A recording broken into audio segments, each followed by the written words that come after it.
Perkins, fourth year as the starting punter.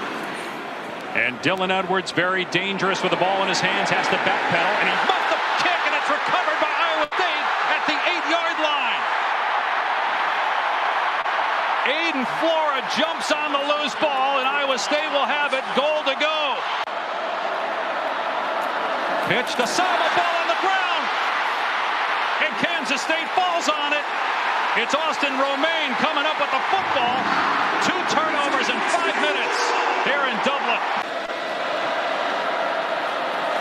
Kansas State rushes 5, back throwing to the end zone, and it's caught for a touchdown. Dominic Overby able to haul it in. The first score of 2025.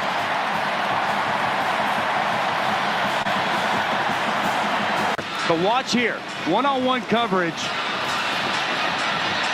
and it's going to be Wesley Fair just gets beat. Good sell inside by Overby, and a dime delivered by Rocco Becht. Great route. Wesley Fair gets caught inside. He can't overcome. In the middle of that Iowa State defensive line, and they're going to go wildcat here with Chase Brown taking the direct snap, faking the pitch to the quarterback, Avery Johnson, and taking off past the 40. And Brown thrown out of bounds at the 30-yard line by Marcus Neal. Tip ball to an offensive lineman. And Johnson will keep it himself, and Johnson heads for the end zone. Touchdown, K-State. At IHG Hotels and Resorts, you can explore the neighborhood or live like a local. Unplug for the day or plunge into a long weekend. With IHG's 20 hotel brands, you can guest how you guest.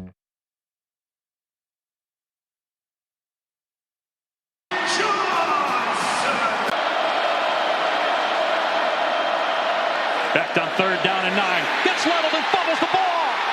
It's recovered by Kansas State. That his linebacker was making a call not toward the offense. So Avery Johnson on 3rd and 8. A receiver is wide open for a first down. It's the tight end, Garrett Oakley. All the way down to the 38-yard line. Gain of 20. Dylan Edwards typically would be catching that pass. Joe Jackson with room downhill, and he fumbles the ball, and it's recovered by Iowa State. Right into the arms of Tayshaun James. Another lost fumble. Back, hoisted deep into the end zone. Caught, inbounds, touchdown, Brett Eskelsen. And Iowa State has the lead. Protection's been a problem all game, and they're going to dial it up. Klanderman's going to bring another pressure. Watch the offensive line go to work here. They're going to set up a good, clean pocket, pick up that pressure, allow the time. Now, what happens down the field? Perhaps the final play of the quarter, play action pass. Johnson setting up, climbing the pocket, and a wide open tight end Oakley into Iowa State territory. Tackled at the 44-yard line. This is the end of the 3rd quarter. Pumps, looks deep, got a receiver, Chase Brown, walks into the end zone, touchdown, Kansas State.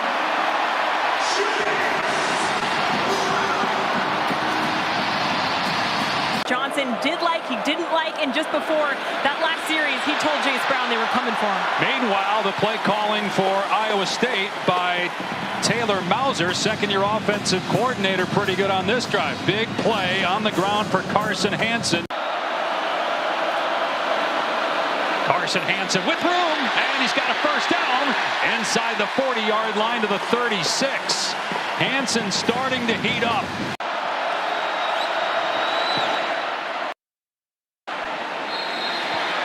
And Iowa State has the lead back.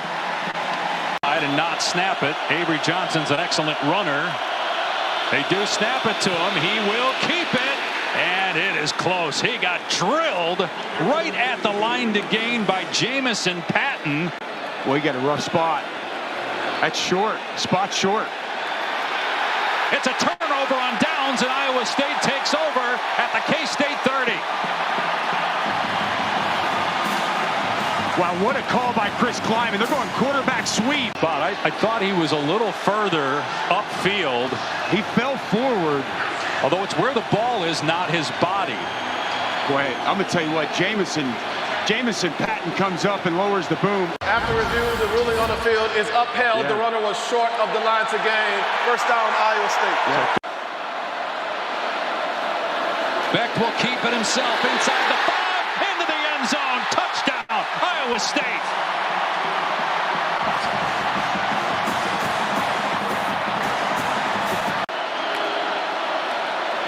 Johnson off play action, moving left, throws it deep, got a man wide open. While Jaron Bradley gets behind the defense and scores. Touchdown, Kansas State. What a response.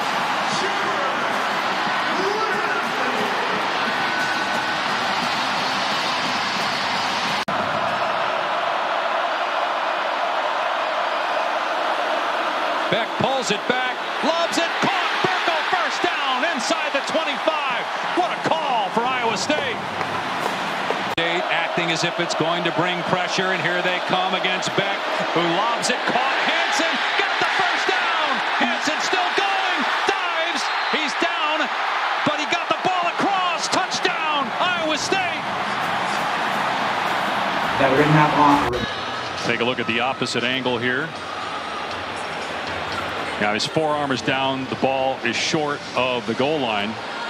But at this point, that may actually help Iowa State in a way. After review, the runner's right forearm was on the ground prior to the ball breaking the plane of the goal line.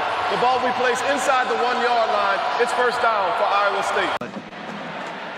What an outstanding victory. Great ball game all the way through. You knew it was going to be a fight till the end, and Iowa State going to take a happy flight home back to Ames, Iowa.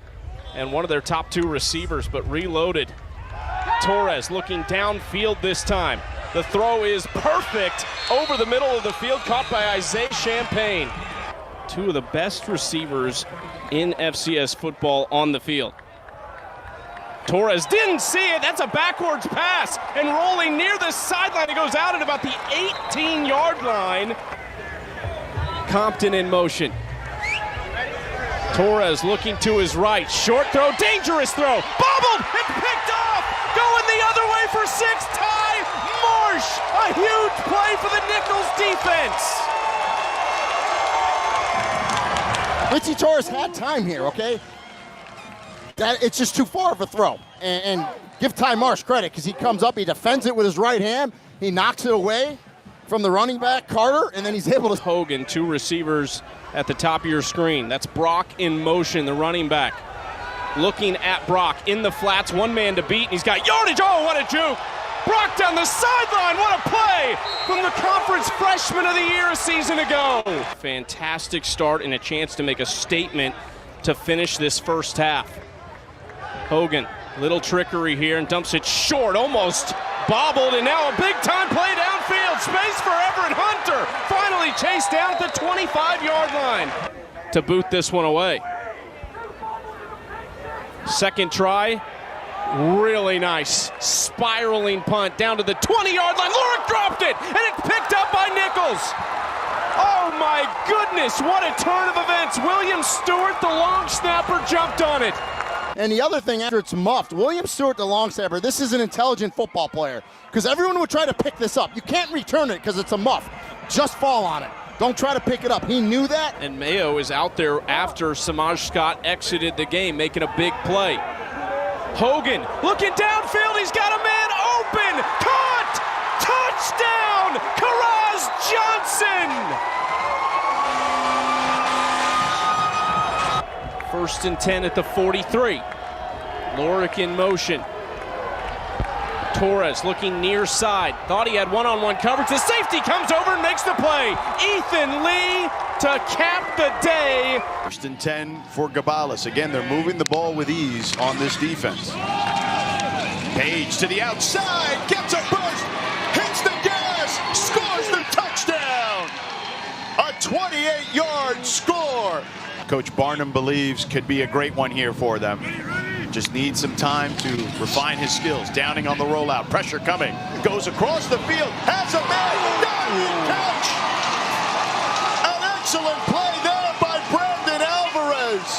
There he is. He's letting everybody know.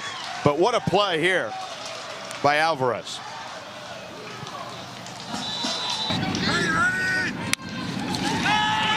Downing over the middle. Ball back in the air. Intercepted. Tarleton going back the other way. Ty rolls. Cutting back inside and wrapped up in Viking territory. So Gabales getting it to Page, who bursts through the hole. Makes a man miss. Heads towards the outside. He turns on the Jets. One man to beat. Down the sideline for a touchdown. 89 yards. Touchdown, Texas. You want to talk about afterburners. Four-man rush. Downing stands in there. Ball tipped and intercepted again. The second time they've had a tip ball intercepted. Ty rolls again. Ty rolls. 1st and 10. 47-yard line of the Vikings. Gabales with time. Pressure now coming. He's going to step up and run. All sorts of room for Gabales. Still going at the 15. Lowers the shoulder. That's probably not what a quarterback should be doing. But he gets up and lets the defender know. Like this. You're on the road. Tough environment. Floats one wide open. Over the shoulder catch. 14 yards to Dawson Hearn, their tight end. Easy pitch and catch there for the score. Sangapolotele, a transfer from Hawaii. Avoids the tackler there. Launches. Intercepted. And this one goes all the way back for a touchdown. Omar Emmons, a 37-yard pick six. And man-to-man coverage. 3rd and 7 here. Bouncing it to the outside and into the end zone.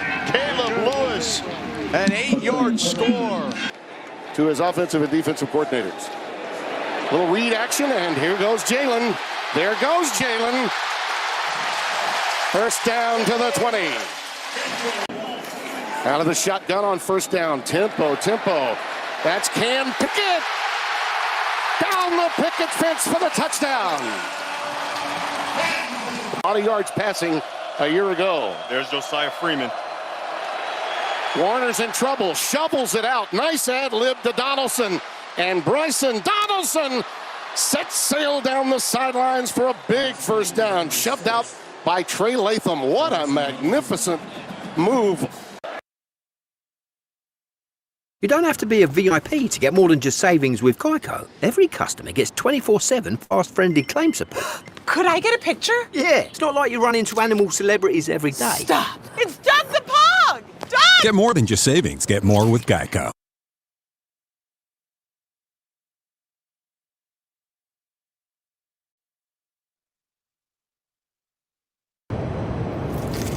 Yeah, we clear? We good? Got it. Good. I bet. He's in the pistol right behind Warner. And he'll tote it. Nice cutback. He's in there. It's touchdown. Both offenses show their wares here at the outset. Remember, this is a team that beat top 25 teams in succession 3 times in the Big 12.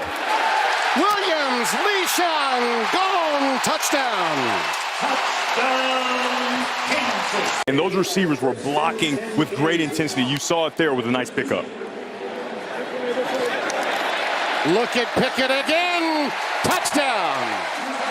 Number 2 for number 7 today. Extra tight end in. Take a look at the rusher at the top. Warner. He can be resourceful. Now he's running out of time and throws it away, and it's intercepted. Picked off by Kansas. Devin Dye with the interception. They want to get the first down, keep this drive going, trailing by 17 to open the half. Warner in trouble. Pressure off the edge. Down he goes. Ball is loose. Kamara with the tackle. They're going to rule him down. This may be close and worthy of another look. Yeah, you can see there, Bengali's dragging him to the ground. I don't think he's down. I think he fell on top of the defender. You make sure that you have guys back so that they don't take that shot. Look out. Highshaw. High stepping. And a first down inside the 30 to the 28. Yeah, he is outstanding. It's one of the reasons why he hung around and got to Kansas. He wanted to continue his career. That one's caught. It's Kubeka. And there's redemption. A little out of hand for Fresno State. This staff has a lot to learn about their personnel. Warner's pass is incomplete and picked on the tip drill. Intercepted by Lyric Rawls. 2 drops on this drive. 3rd down and 10. McIver has time.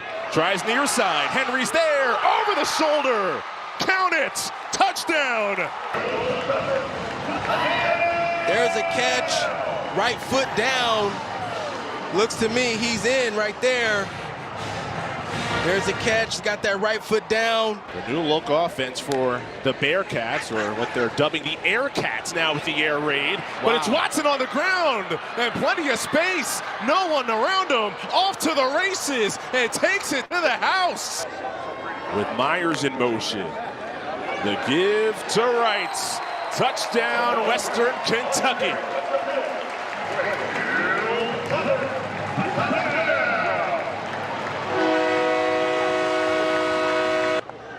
It is the air raid offense, but they want to be able to run the ball like this. McCaskill navigates near side. Does he have the strides? Not quite, but still a huge chunk on the ground. Under center on 1st and goal. Here's McCaskill, blasts his way through. And he's playing McIver the day after his 25th birthday. A veteran at quarterback. On the drag route, Barry's tagged immediately. The ball's out. And Sam Houston has it, no whistle. And scooting to the end zone, Jamar Diaz. 1st and goal upcoming. Swing pass. Hutchinson has the angle, scoots in. A gorgeous drive for Western Kentucky. Been stout so far against the run. Tight end is Noah Myers. This is 2nd down. McIver sets the feet, guns it deep. Receiver with a step. Barry brings it in. Barry's still able to hang on. He's been a big play receiver. McIver flings. Wheel route is there. Perfect throw. Marvis Parrish. It's Jaden Scott in coverage. McIver, defender slips. Henry's there. Brings it in. Shimmy's at the 25. Accelerates inside the 10. So this drive, remember, off the Watson interception. 2nd down, goal to go. McIver lowers the shoulder. He's done it all tonight. He's in.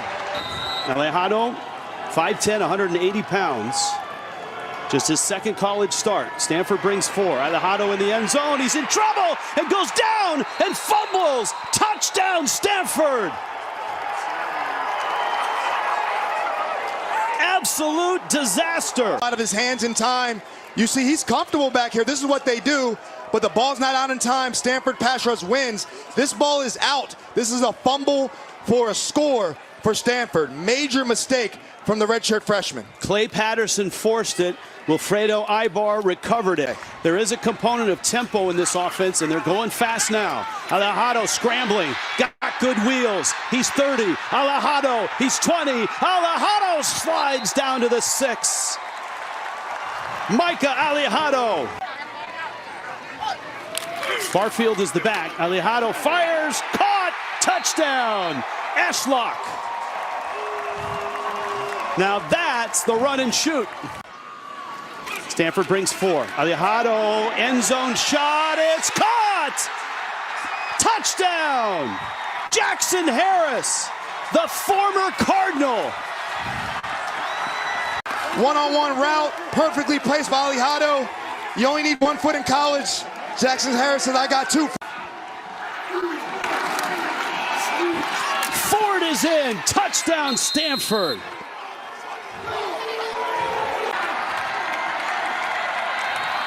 Hawaii trying to sell out. There's the play action. Gobranson with a catch there. That's Chico Holt with the catch. And Holt The fourth-string tight end is into Hawaii territory.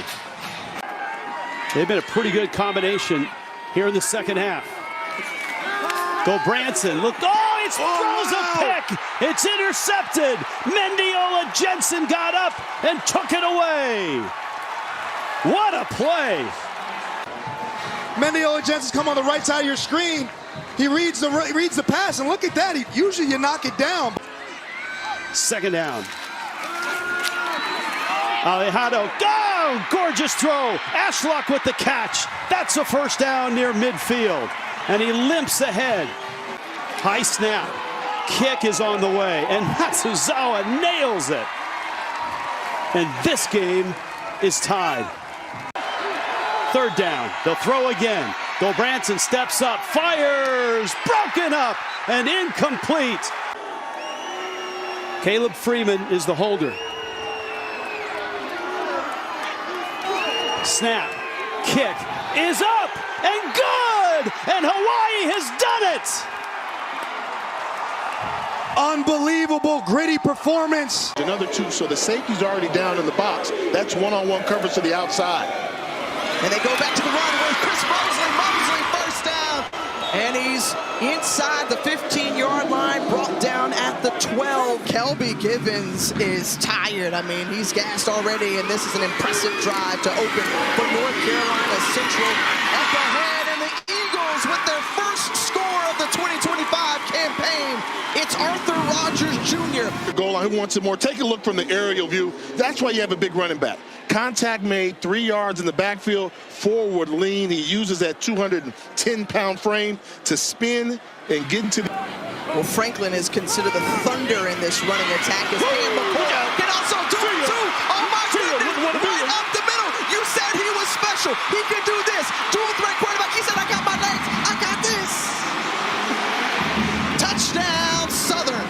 The answer, 69 yards, Cam McCoy. Got to look at the quarterback. At number 41, got caught peeking in the backfield.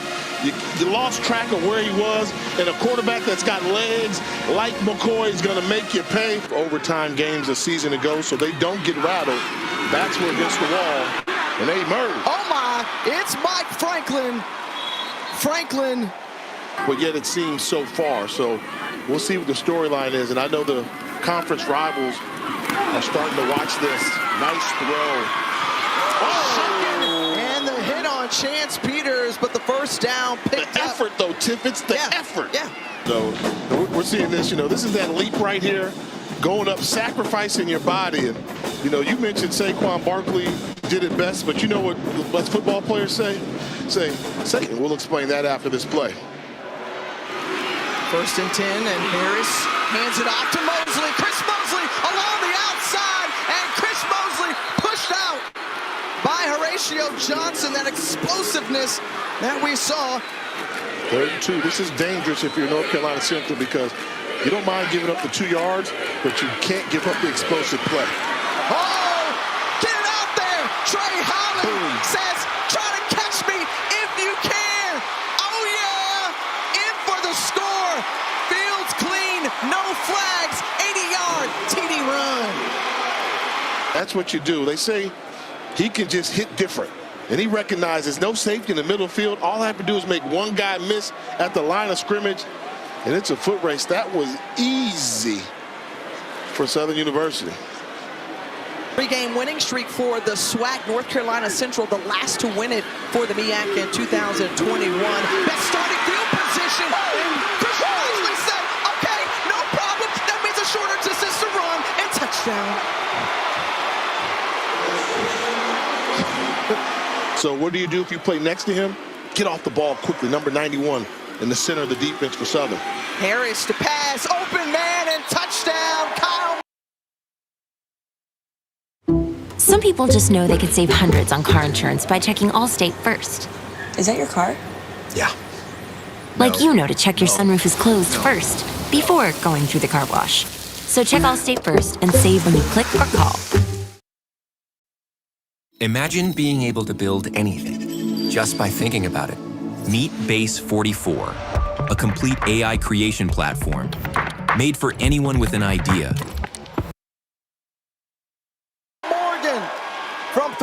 yards out, and the Eagles extend their lead. HBCUs, my alma mater, Florida A&M University, and all the wonderful historically black colleges and universities. Well, I gotta ask, you throw on the first pitch? All right, Walker Harris on the throw and the reception there from Mekhi Wall. More challenging. Instead of half the distance, now on the 6-yard line, the toss out, and that's an easy score in for Alina Maggio. A 6-yard punch in, and the Eagles keep soaring. To the university, and that program bolstered, and we see the effects of it now, and ball on the ground, and that's Thomas Johnson who comes up with it. That was a swarm of white jerseys around McCoy. Between Morris and his quarterback, what does that lead to? Miscommunication? Nothing there. Tough play. So a yard to gain, got to get to the 50-yard line here on 2nd down. Harris back to pass, feels the pressure, and he goes down. Gets a little bit bigger, gets a little bit faster in the offseason, so they're expecting a big season out of Zoc. Pinnock finds Carter Vargas. Plenty of room to run, has the first down and more. Barreled to the 30-yard line, gain of 22.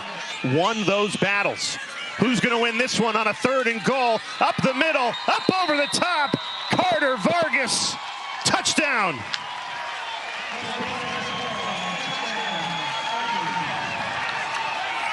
He's so far with how Pinnock has done.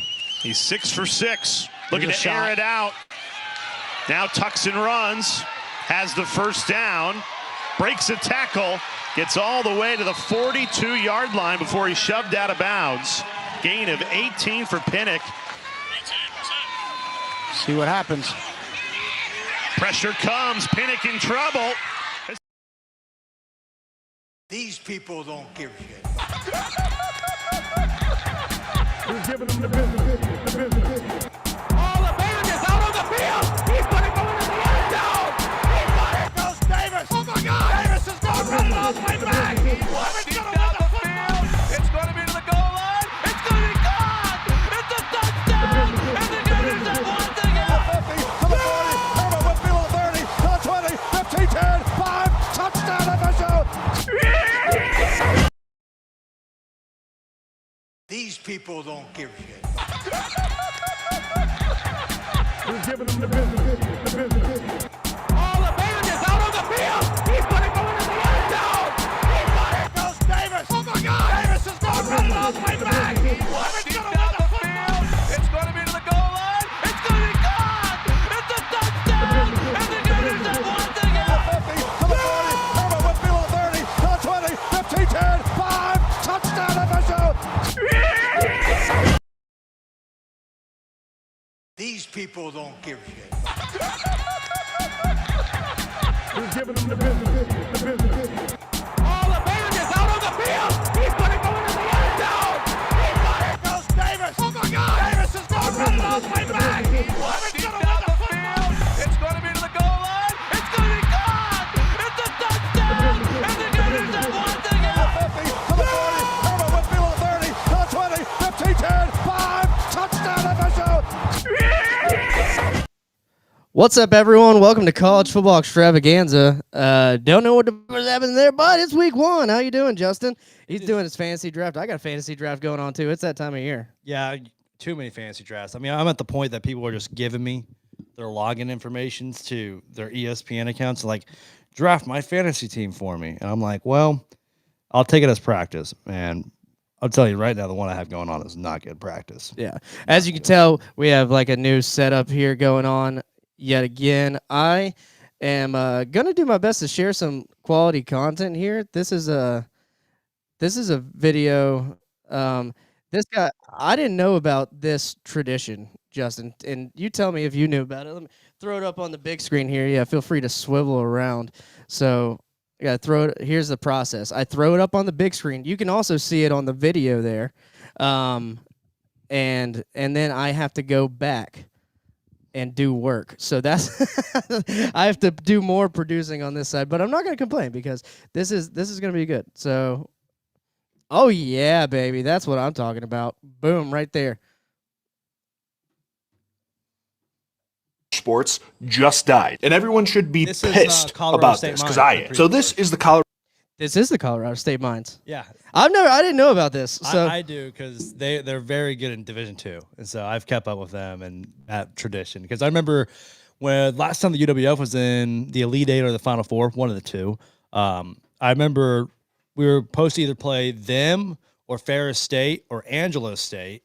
And I remember I go on their roster just to look at them, and I'm like, what the fuck is these pictures? I didn't know about it. So then I looked into it a little deeper. I was like, oh, this is a tradition they do where they just make themselves look like crazy. So for those of you that don't know about it, I mean, shout out to this guy. We'll give him credit once pull this. But let me go ahead and keep playing. Colorado School of Mines, right? They have a football team. And for the past 4 or 5 years, these guys have been going viral every single year because of their headshots. I did a full video on this last year. You can click right here to watch it. But the players would go take their roster picks every single year, and they would dress up and be really silly. And it's very ironic because these guys are some of the smartest students in the country. All of them are engineers. So seeing them take roster picks like this was hilarious. Now, the college football season started literally today, so I've been checking on their website every single day. This is to a see if they've disgrace right updated it. here. I even tweeted at the football team saying, drop the roster picks, and they blocked me. So I go to look about 20 minutes ago to blocked do his my daily ass. checkup, and they massacred my boys. This was this guy's pick last year. Take a look at him now. Who is that? That's not fun. Handsome man It's this so year. serious. Again, last year, this year. Last year, this year. That's Last cool. year, one of the best ones from last That's year. what he looks like, a this year. pirate. What are we doing? Now, I'm assuming this is because they got a new coach last year, they and got a he's new all coach, business, and he's the one who put the Colorado School of Mines on. That's I mean, dude, that to me it's like if you're a new coach, but you said they were doing good, right? They were pretty good. To a new place. Yeah. Okay. So this coach comes in and he wants to change up what's doing good. I don't know. What do you like it, or it sounds like you hate it? I don't know. I think you come in and try to be straight business. I don't know. I think Depends on how long the other guy was going. I mean, especially where he's coming from, probably a D3 or an NAIA. But yeah, it's definitely the case right there. Yeah. I mean, I don't know. I thought it was pretty bold of that guy to just stop the tradition. I don't know how long it's gonna be going on, but whatever. But we have actual games to get into, and among other drama actually. So the first game last week, this was our shot game. So I think yeah, okay, I had a feeling I should have picked Iowa State. Yeah. Let me just start off with saying that. Logan's not here again. He's got work. Obviously, we're doing it on a Wednesday instead of a Monday. But he won. He won the first shot game of the year. Fuck you. Fuck you, Logan. So Guy doesn't know what a fucking shot game is yet. yeah, well, what we said was we would, because it was in Dublin, Ireland, we would do a fucking Irish car bomb. We did. So this is what happens.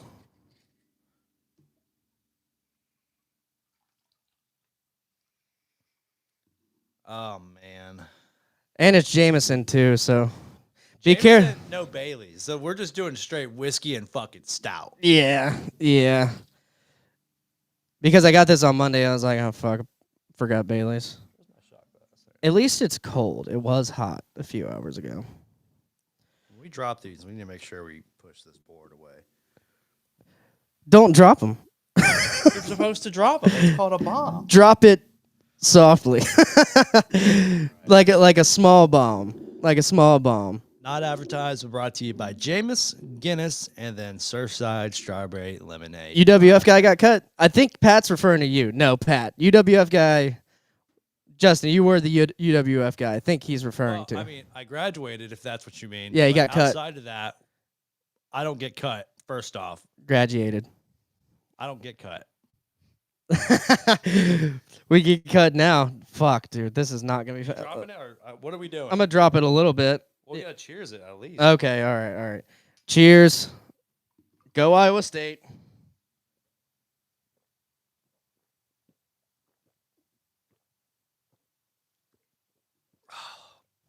Oh, good God. Oh, man. Oh. Yep, there we go. And because you made me do that, because Kansas State made me do that. Well, I don't think we'll pull this up yet. I'm gonna get it ready so you can see what we're throwing up here. The cream makes a load of a difference, man. The cream does rise to the top. I haven't ate dinner. I got some cold pizza slices over there. Probably make it worse. Sweating, man. That's an empty stomach bomb right there, man. Oh, he said cut by Bears. Yeah, UWF guy. So Austin Reeves. Okay, he was talking about Austin Reeves. Oh, Austin Reed got cut. Yeah, so Austin Reed, they brought in Case Keenum this year, which is a veteran quarterback. Yeah. Guy who's won playoff games before because, Diggs, sideline, touchdown. Shout out Trevor. Yeah, so, this is unfortunate for Austin because he wasn't going to beat out Tyson Bagent because Bagent and him have been going head-to-head back even in D2 college days. They extended Bagent during preseason, so you knew it was up to Austin or Case Keenum. The Bears kind of missing that veteran presence in the QB room. Yeah. You just knew it wasn't going to be him. But he did sign a contract as a reserve player, so he'll be back on the practice squad once again this year. So really, he won't be in much of a different position, except that he will not be getting called up for travel games like he did last year. So that's a little bit of a different situation. Nice. Thanks for tuning in, Pat. But yeah, I like Austin Reed. I said Reeves because it's been a while since we've talked about him. And you said Reeves, but I liked his throwing motion. I mean, he broke records at Western Kentucky. Am I wrong? I thought he set the passing record, right? Oh, Brandon Dowdy has it. Okay, so but he was only he wasn't there his full term. No, he was only there for 2 years. Right. He holds records at UWF, of course. Mm-hmm. He holds NCAA championship records, and that's all of college football. Most ever passing yards thrown in a national championship game and in and just a half of a championship game as well. Guy had literally probably one of the most insane halves of football you could ever have. 400 yards and 4 touchdowns in the first half alone. Yeah, local Pensacola guy. We'll be rooting for you, Austin. Keep it up. If you ever see this, we're big fans. Big fans. All right. He plays pickleball with his smoke girlfriend and PC from time to time. That's what I'm talking. Maybe he doesn't need to be in pro football. He just needs to be doing that. Game of the week. Stony Brook versus SDSU. Who's your pick? Stony Brook has a football program. This now? is Savid Akeem. Do you know Savid, or is he just joining in? Thanks for tuning in, Savid. But just for that, we'll make a pick on that for you. Yes. I have no idea. I mean, that actually, Savid, that's a shot game of the week now. No way. Another Irish car bomb next week. That's insane. Okay, this Kansas State Iowa State game. While we're getting to it, while our Irish car bombs just set in, I thought it could go this way. This was a possibility this whole time. Iowa State had great defense. They shut Kansas State down. They shut them down on a big 4th and 1. Maybe it was 4th and 2. I think it was 4th and 1. Turned the momentum. That early on, that muff punt in the first quarter, and the guy went out the rest of the game. That was huge. Kansas State, you get a stop. You're like, okay, we're taking care of business to start the season, and then you muff a punt. That ruins all momentum. And he gets hurt, and he's out for the rest of the game. That's terrible. I saw it going this way a little bit, but I think it's just Dublin, dude. I think this game showed, like, hey, we really should not be playing this sport outside of, America. You couldn't even see the numbers. I know. That was truly embarrassing, like, just looking at the field and just seeing basically just green grass. Yeah. We just saw some faded colors. Like, when the teams are out there playing the game and then you have the chalk guys also on the field at the same time, that's a problem. It's the organic European paint. I think that's what they used. And then the grass is also different. Irish grass. Yeah, correct. Yeah. It goes like this. It doesn't just go straight up like ours. Yeah, it's different grass. Our chemical-like, theirs is like natural probably. So, safe to say, next year, just go with the upset. So this is second year in a row. I think I might have picked Georgia Tech last year to open up. I did. I think I did. I can't remember, but it's 2 years in a row upsets there. And speaking of upset, guys, this is not a good scene. This is not a good scene for Kansas State at all. This was all over Twitter. Kansas State's Avery Johnson's dad was videoed fighting his other son, Mark, after the game. Mark, you got his name? Mark. That's Justin, you're our journalist for a reason.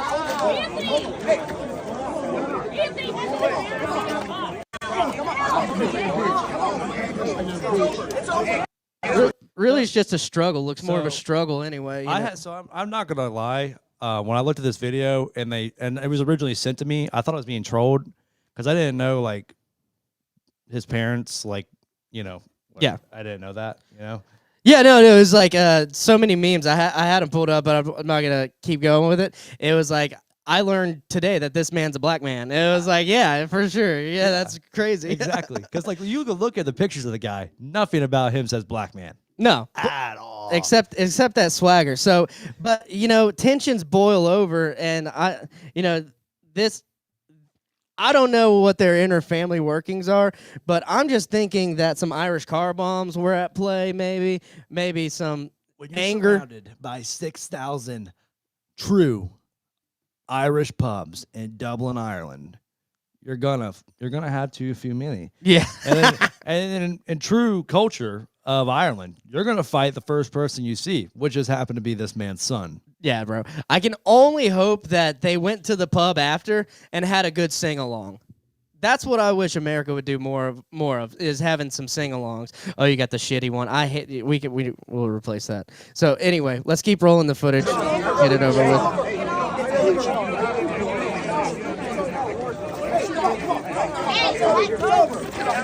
It looked like Dad had the best of him, and then he tried to get more. Oh, he got one leg in.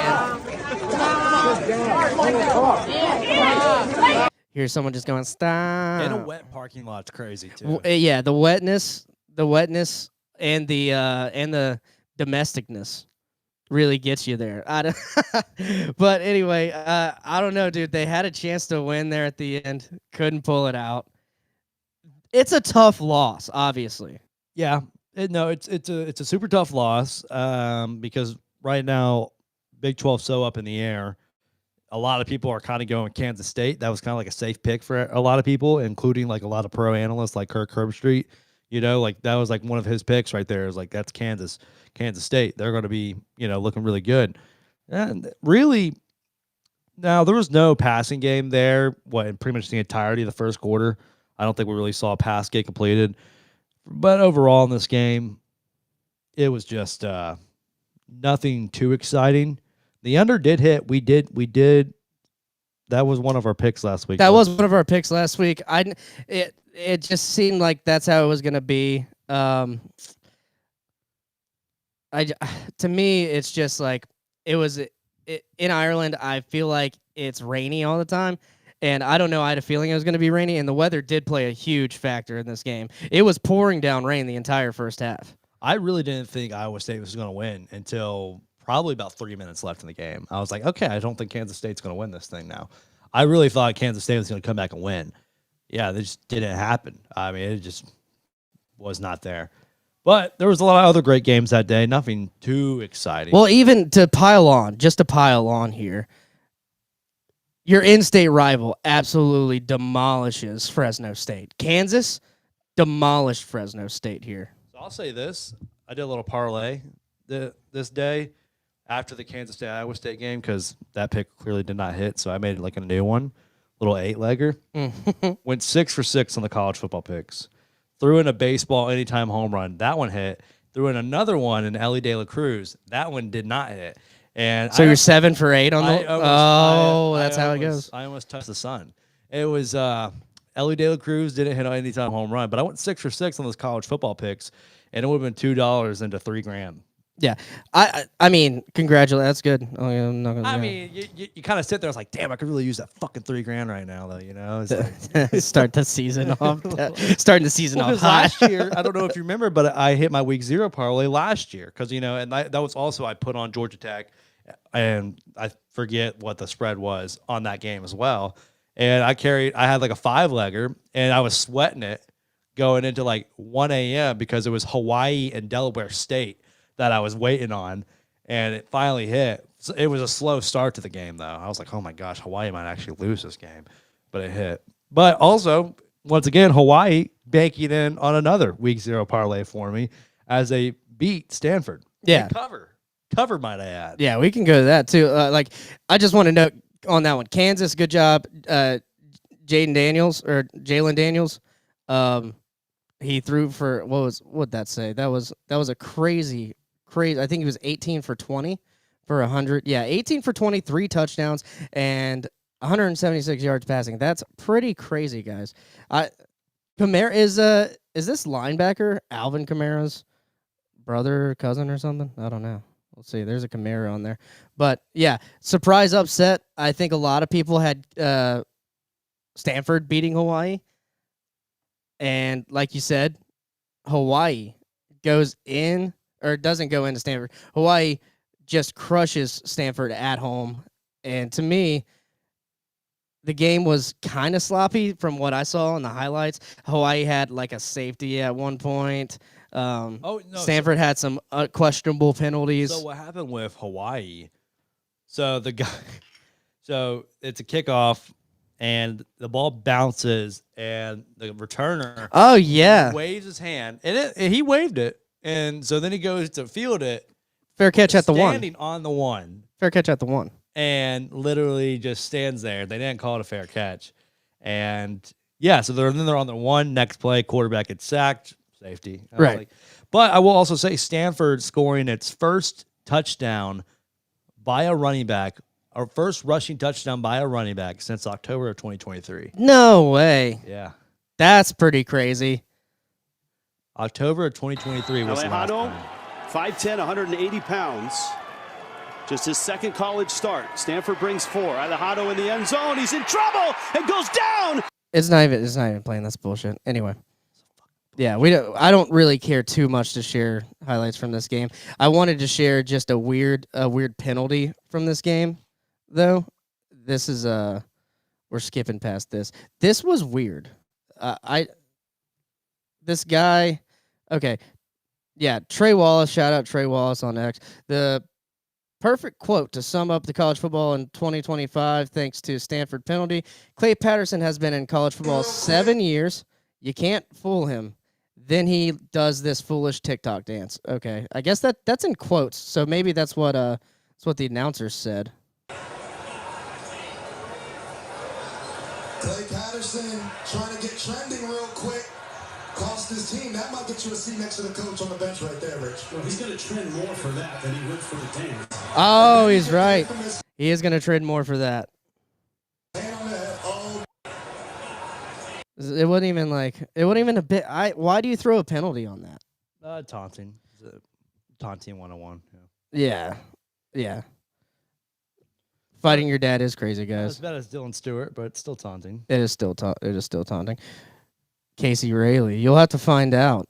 Is Rob pulling for Alabama this week? Wow, we're so tiny over here. What's going on? We're so. Oh, my bad. There we go. That's the live. This is a studio. You gotta pull shit over. I'm gonna show you how to do this. So when we. But so like when we share a screen, yeah. Can we make ourselves bigger next to the screen? Yeah. You can do all that. You got all this down here. So just for we're just gonna play around and show Justin real quick. We're so baby right here. See now we're baby, but we can. What I can do is I can drag my guy right here and switch, and then we're big, but I have to throw it over there so it's live. So then how do we just make him like one? We can do this. We can do that. Oh, that's great. You like that? I like that. You like that better? I like that one. We'll roll with that. That's fine. That's good. Chat, what do you like? Let us know. We're figuring shit out here. Like the desktop is still better. Might need to still get a desktop. Yeah. To run because the screen it's just way faster. The quality's better, but I don't think it's doing too bad right now. So we're rolling with it. We're making it through. Yeah, we're doing good. Little laptop's taking us. You've already hit like 2 crazy stats. The first touchdown by a running back since Stanford, and then I thought maybe that's just one. Maybe that's one crazy stat. Western Kentucky beat Sam Houston 41-24. Where? Oh yeah. Wait, here we go. We're gonna get back to it. See this? Look, Western Kentucky beat Sam Houston. Who cares? That's what I'm talking about. Yeah, that was a little late, but whatever. Oh man, that's it. Okay, we have to talk about this because Dan Mullen and UNLV fighting for his life, dude. Danny Mullen, man. Oh my gosh. Look, I'm not gonna lie. So I did take Idaho State to cover because it was a plus 30.5 point spread. I'm like, look, I don't care who you are. That's a lot of points to cover, and UNLV probably should have won that game by that much. They were lucky just to win the game. I mean, Idaho State had a lead in the fourth. That's a problem. That's a big, big problem. Anytime that any team that starts with the word Idaho and they lead a football game, that's a problem. And they're FCS, right? And I saw a bunch of Gator fans talking shit because obviously I follow all the Gator shit on Twitter. Which I hate that because we're Dan Mullen stands here. We like Danny. I like Dan Mullen as a coaching guru. Recruiting, not so much. Correct. But he's a great game coach. But that's all the criticism I saw from the Florida fans. They were like, the meme was what you look like when you don't have McElwain first-year recruits. That was like the whole meme. Because McElwain had some guys in there that Mullen turned into pretty great players, honestly. I think he still developed them well. I don't know. I don't like talking shit about Dan Mullen because I like him, but at the same time... Roasted. Yeah, at the same time, he did get roasted on Twitter for this, and here's kind of what he had to say. I have not listened to this fully. This is Gator Chomp at Gator Chomp XX. POV, tennis coach talks football, so I guess he's making some tennis analogy here. There's a lot of guys, I told the team, there's a lot of guys, okay, that are in that locker room that are probably disappointed with their personal performance. That's fantastic. But I mean, if you ain't jumping up and down and celebrating, you're playing the wrong game. Because our team won. We won. And we're going to celebrate every time we win. And if we don't, then you're playing the wrong game. You need to go play tennis or something. Like if all you care about is your individual performance. Nothing against tennis. Right? There's a lot of guys. Fucking tennis. I mean, I don't disagree with that, but do you think you played together as a team well? I think Dan would say you played well enough as a team to win. I mean, even at Florida, we kind of struggled with Townsend a little bit. We scored a lot of points against Townsend. It was like, if I remember correctly, the score was like 72-56 at one point in that game. It was insane. It was insane. Ronan, thanks for joining in. Seminoles faux life, he says. Cinnamon rolls. Good old cinnamon rolls. Oh, wait, I got one for that one, too. You're talking about the State Seminole vesicles? You're talking about the Florida State Seminole vesicles? Now, that's what does that come from? Letterkenny. Have you seen the show Shoresy? I haven't seen Shoresy yet. Dude, I fucking love Shoresy. Fucking Have you seen Letterkenny? Absolutely. Okay. But Shoresy was a character in Letterkenny, but people loved the character Shoresy so much, they actually made a Shoresy TV show. But the guy who plays Letterkenny, or who's the main character in Letterkenny? Jared Kesso. Yeah. He plays Shoresy in Shoresy and Shoresy. You're talking about Letter? Or are you talking about Kenny? It's not either. But anyway, yeah. I mean, great show though. Yeah, I highly recommend. Not a great start though from the Fighting Dan Mullins over in Las Vegas. But I think they'll do better. However, I wouldn't trust them this week on the spread. That's all I'm saying. Which, I mean, this is the moment we've all been waiting for, really. Week 2 football. Or week 1.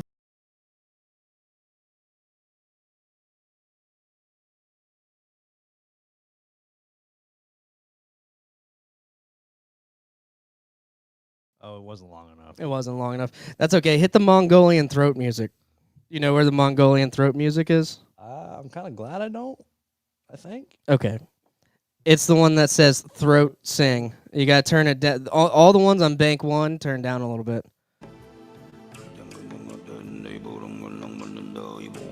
What do you think about that? What do you think about that? Why do you have this? It's good. What do you mean? Why do you have it? That's for that one Chinese guy from Utah. Doesn't he play at Utah or something? No, Arizona State. Arizona State. Yeah, that's right. Yeah. Is he still playing this year? I think he's. I have no clue. Yeah, okay. I'm not really keeping up with a Chinese running back like that. He's got a whole country behind him. What does that mean? China. Perfect. That was a good. Yeah, that was a good one. All right. Oh, we're having fun. All right, but anyway, yeah.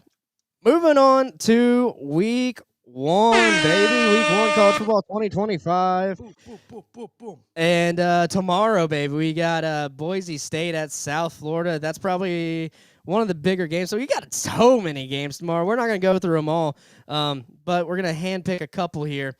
Let me share this. Let me share this screen. We got ball at Raymond J tomorrow.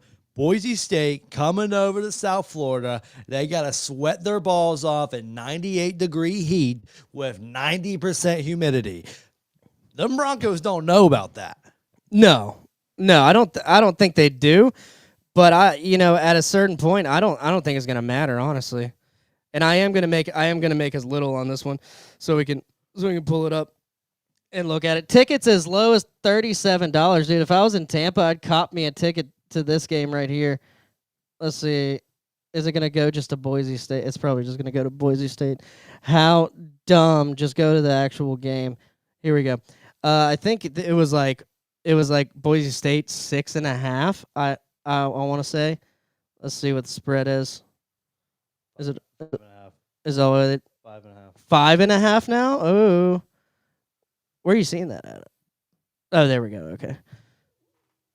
Right in the fucking middle of the screen. Nice. The over-under, 62.5. Money line. That's a pretty hefty. Yeah. Yeah, I know. I don't like that. I do like Boise State at -5.5, though. What do you think? I think that could be pretty safe. I know South Florida's got some studs, but I'm not saying they're not going to be able to compete a little bit. So I think comes to these two, a lot of different ways you can go. I think I got Boise State here. I mean, I'm not trying to discount South Florida at all. I'm just saying I think that Boise State's got enough returning starters. They don't have Ashton Genty. I'm gonna look and see if their running back produces super hard though. They still have Lauder. They still have their tight ends. They still have very good wide receivers in Bolt and Capel. Yeah, they still have the guys on offense. They literally just lost Genty.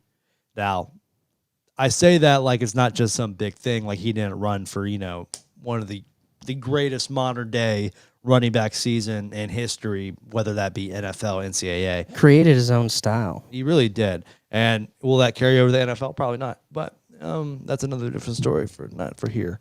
Anyways, yeah. This game, yeah, we got the same game up. The next game, Nebraska-Cincinnati. This one's I'm all in on the Nebraska train this year. Me too. Man. Like so, I'm getting and Cincinnati is going to be horrible this year, I feel. So I'm running up with them. We got so much football on tomorrow, man. We have so much football. We have football starting at 4:30 Central Time. But it's God's time. Yeah, it's gonna be good. It's gonna be good. But you're not locking it in though. Boise? No, not Boise. What is the spread? Nebraska. What's the spread on Nebraska? We got it up right here. It's 6.5 Nebraska. I'll take it. Lock it in. You gonna lock it in? Lock it in.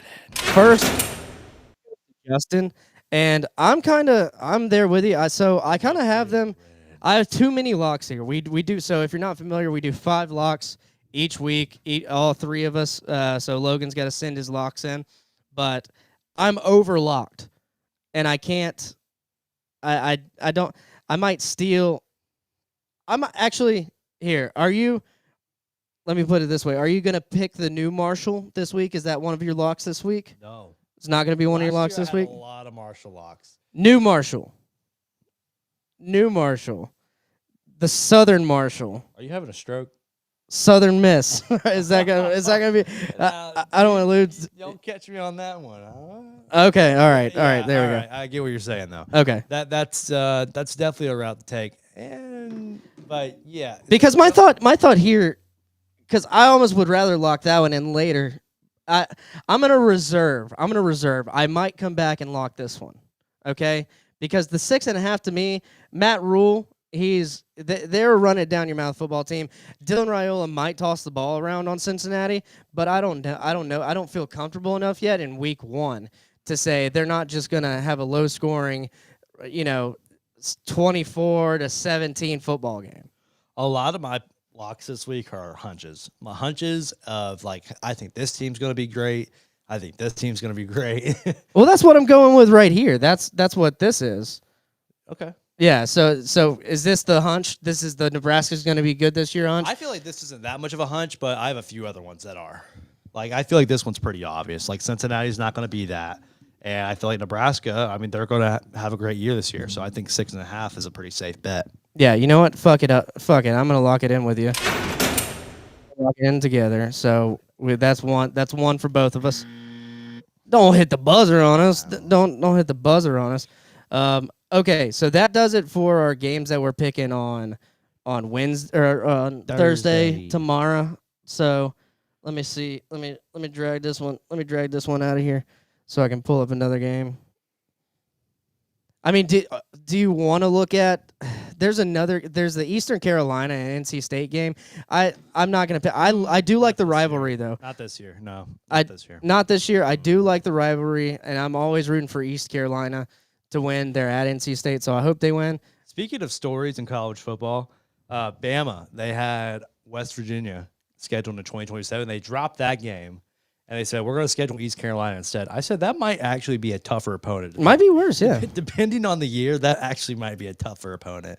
Like, we're talking like 3 years ago, definitely a tougher opponent. Yeah, it could be. Now, I'm just going to throw this Friday schedule up here real quick. I mean, Illinois, they're playing Western Illinois. Who cares? Auburn, that's the game. That's the game we want to. That's the game we want to check out. Auburn, Baylor, right here, and then we. Oh wait, is that how to do that? That's how you go to the. You click the time. Oh, you click the time. Oh, we're.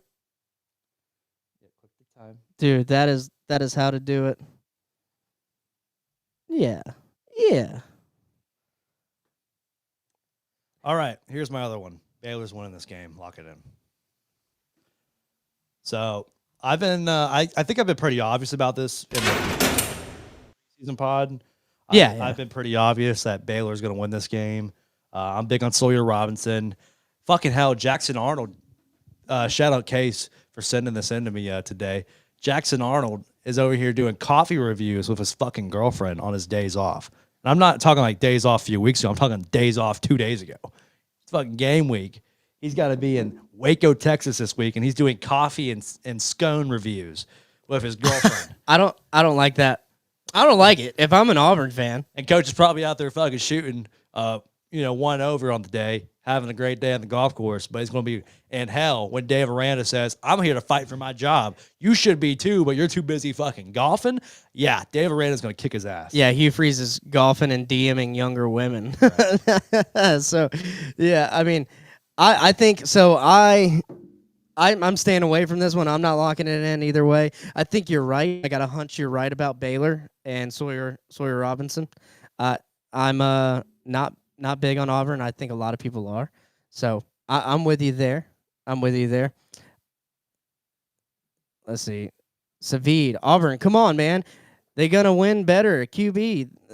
They gonna win better QB than last year. Okay, yeah, there's a comma there. Yeah, I mean, you're not wrong. Savid. Not wrong. Savid, we completely agree. But he's over here doing coffee reviews on game week. What the hell is that? Savid, you're okay with that? What the hell is even that?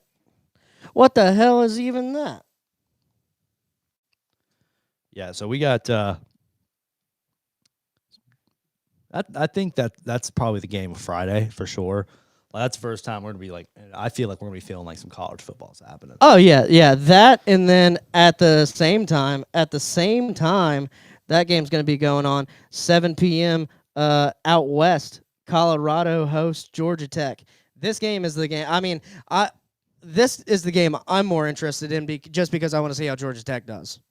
Caden Salter will be the starting quarterback for Colorado, the former Liberty quarterback. Great quarterback. It's a good quarterback battle between Haynes King and Salter. So I'm on Georgia Tech here, and I have to at this point because if I feel like if they don't do good right now, then I can rid myself of my Georgia Tech hunches for the rest of the year.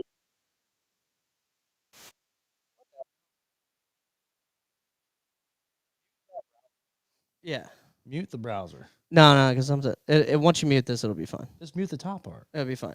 Because then you have to do that for each one that you go into. Where's the top part? What are you talking about? You got right-click on the top browser up there. Yep. And then mute tab. Wow. Beautiful. We're good. All right. Anyway, this is not muted. I'm locking Georgia Tech in at -4.5 at Colorado. You're confident? I'm pretty confident. I think Georgia Tech's run game. I think the dual threat of Haynes King. You got Brent Key's third year here now. I'm a big believer in the Yellow Jackets.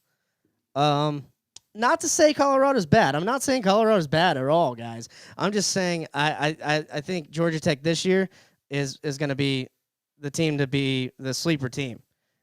And maybe a lot of people are high on Georgia Tech too, because I've heard a lot of people talking highly of Georgia Tech as well. I love Brent Key. I think he does great in competitive matchups. We'll see what they can do. That's also our sleeper pick for the ACC this season. Sleeper pick that they're going to make it into the ACC championship. Not going to win it, but definitely the way. All right.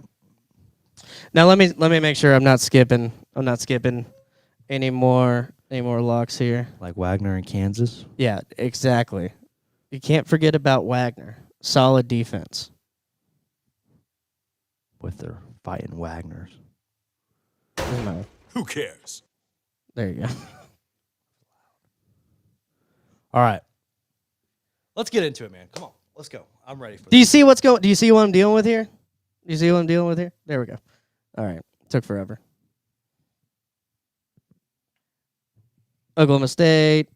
I mean, the Buffalo, Minnesota. Just watch out for that. Watch out, Minnesota. You could get upset there. Just watch out. I'm just saying. I feel like you're struggling right now. You want to do it? You want to do it, buddy? No, you want to do it, buddy? No, we can switch seats. Actually, you if you want to do it, we can switch seats, and I'll just go over there, do your draft, and drink your fucking strawberry lemonade vodka Surfside if you want. Here, take a swig. I'll take a little swig. I'll take a little swig. Ski. Oh, hit the bottle. All right, I'll do it if you do it. You're gonna do it? Yeah, I'll do it. Little J-Mo Shamo. Ooh. I mean, okay. I feel like it's no surprise. This is no surprise. Do we want to keep the game of the week for the last game? It's at 11 a.m. As always, yeah. It's at okay. All right. Yeah. Tennessee. You got Syracuse. I think this is a neutral site game in the Aflac kickoff in Atlanta. Tennessee's favorite minus 13.5 points. I don't like it. I don't like that. I like the over though. I like the over. 51.5. I would hit the over if anything, but I'm staying away from all of this. Take the over, and then also go ahead and take Syracuse with the points. I feel like that's the route to go. I do. I agree. I don't think Tennessee. I don't like Joey Aguilar. I'll make that very clear. I don't see this guy being very competitive. So go ahead. That's the route I take. I'm not locking that in. No. Because they also did just extend Josh Heupel to 2030 earlier this week, and that's going to be some big-time stuff that, they're pretty much – for the first time in a long time, Tennessee has a football coach. And when we say a football coach, not a guy in the football coach position. They have a football coach that is going to be there for a long time. In a long time. Yeah, I agree. I do like taking Syracuse with the points here. And, if you got a dog parlay and you're just kind of throwing some money around, maybe even throw Syracuse on your dog parlay money line with that plus 400. I think it's going to be a decent game. You want to talk about some dog parlays? Yeah. You want to talk some dog parlays? I got one for you. That game right under it. Mississippi State, Southern Miss. Look. See, this is what I'm talking about right here. That's the game. Over under 61.5. Mississippi State minus 13.5 on Southern Miss. Now, you may be saying, oh, yeah, take State all day. SEC school going up against a very shitty Sun Belt school. Not so fast. In honor of the late, great Lee Corso. I caught a little bit of that documentary. That was good. Who will retire on Saturday. Blessed he. Take Southern Miss with the points. And I'm saying, I'm in a dog parlay. Take them on the money line as well. Yeah. Here's why. Now, if you're familiar with the show, you know that I bleed green and white. Now, green and white to some people may mean many different things. But for me, green and white means Marshall up in Huntington, West Virginia. Marshall. The reigning Sun Belt Conference champions. And a team that was so great that it decided to not extend its head coach, which for reasons that were deeper than just the surface that I'm not going to get into right now. Personal reason. Yeah, it was very dumb on both sides, including Huff. That Southern Miss said, hey, whenever you come play us last season, this is 2024, we're going to come to your hotel room and we're going to talk about maybe hiring you as our next football coach. And they did. And as soon as we, finalized the score of the Sun Belt Conference Championship, Charles Huff was the new head coach of Southern Miss. And what led with that? 25 players, starting players at Marshall, going to Southern Miss. 25. I'm talking punters, kickers, the quarterback who was the best in the conference, 2 very great running backs, 2 very great wide receivers. The only wide receiver that didn't follow over him was Christian Fitzpatrick, who is now at Oklahoma State. Very great defensive players.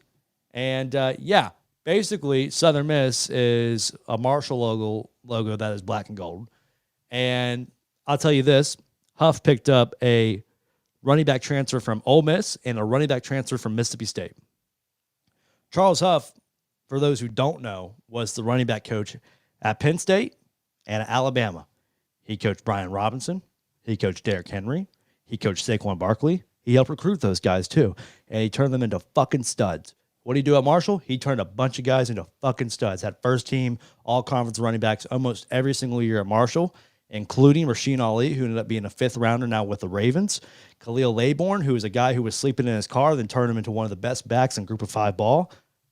Those guys that picked up in the transfer portal are going to fucking be dogs because he knows how to turn running backs into some studs. The Pirtle. And they're going to run all over Southern Miss. Braylon Braxton's going to have a great game. Mississippi State's the worst team in the SEC. Give me the fucking Eagles. Or Hawkeyes. I don't know what the hell they're called. Do you want to lock it in? I'll lock it in. Fucking care. I don't lock this guy doesn't give a fuck. I'll say give me 13.5. Just we'll lock that in. We'll lock that in. That's what I assumed you meant anyway. Yeah, but I have them winning this game because here's another reason why. Charles Huff, he knows that he's trying to have a bigger picture, and that is he likes to beat the opponents that are the big dogs. He beat Virginia Tech for the first time ever in Marshall history. We were 0-7, now 1-7. He also beat Notre Dame when they were number 7 in the country. I think the cool thing here is it's at Southern Miss. To me, that gives Southern Miss a huge edge. I don't know. Which Hattiesburg does get up for Southern Miss. They're going to get rowdy. They do get up, and I think we might actually see like Southern Miss come back alive. Which, for those who don't know, Southern Miss is kind of like a sleeping giant in college football. They used to be a very competitive program. I'm talking like when they had like Brett Favre days, yeah. I was gonna say there's gonna be a non-zero amount of Brett Favre jerseys in the crowd for sure. They were beating Bama like back then. They were beating Bama, and so Southern Miss that's a sleeping giant, and I feel like they have the coach. He's definitely got the transfer portal guys. There's no reason why Southern Miss right now is 5.5. When it's for its line to total wins. I'm taking that, and I'm also taking them to win the Sun Belt this year. Yeah, big picks. I mean, so basically you got Huff and new Marshall, winning the Sun Belt 2 years in a row. And I don't know. I like your logic there. I think I got them beating Mississippi State as well. I'm taking the points as well. I'm not going to lock it in just because that was one of my other locks. I wanted to see you lock it in, though. So if you weren't going to do it, I was going to do it for you this week. But, that's a really good little parlay booster right there. I mean, if we're talking about the games that we've named off, we got Southern Miss at plus 380. We got Baylor at plus 115. And then, you'll say Nebraska right now with taking the points. Yeah. That's probably a plus 700 parlay we got going on right now, plus 800 off those 3 legs. And I feel like that's a very good way of that one hitting. That Marshall game might be a great parlay booster if you're looking for one. Yeah. Another Power 5 team that needs to look out for a similar matchup here, and I'm pulling this game up for us. Tulane is hosting the Northwestern Wildcats at 11 a.m.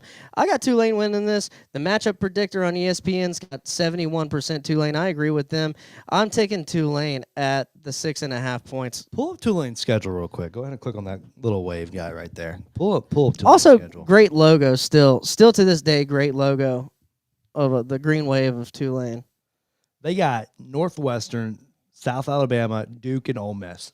What an opening for Tulane. What an opening. They have 3 Power 4 games, and I would say they can definitely win 2 of them. Yeah. And that Ole Miss game, we'll see how competitive it can be. It depends on how Austin Simmons is playing. And then still you go down the line, you got East Carolina, used to be Eastern Carolina, Army, never fun to prepare for that triple option.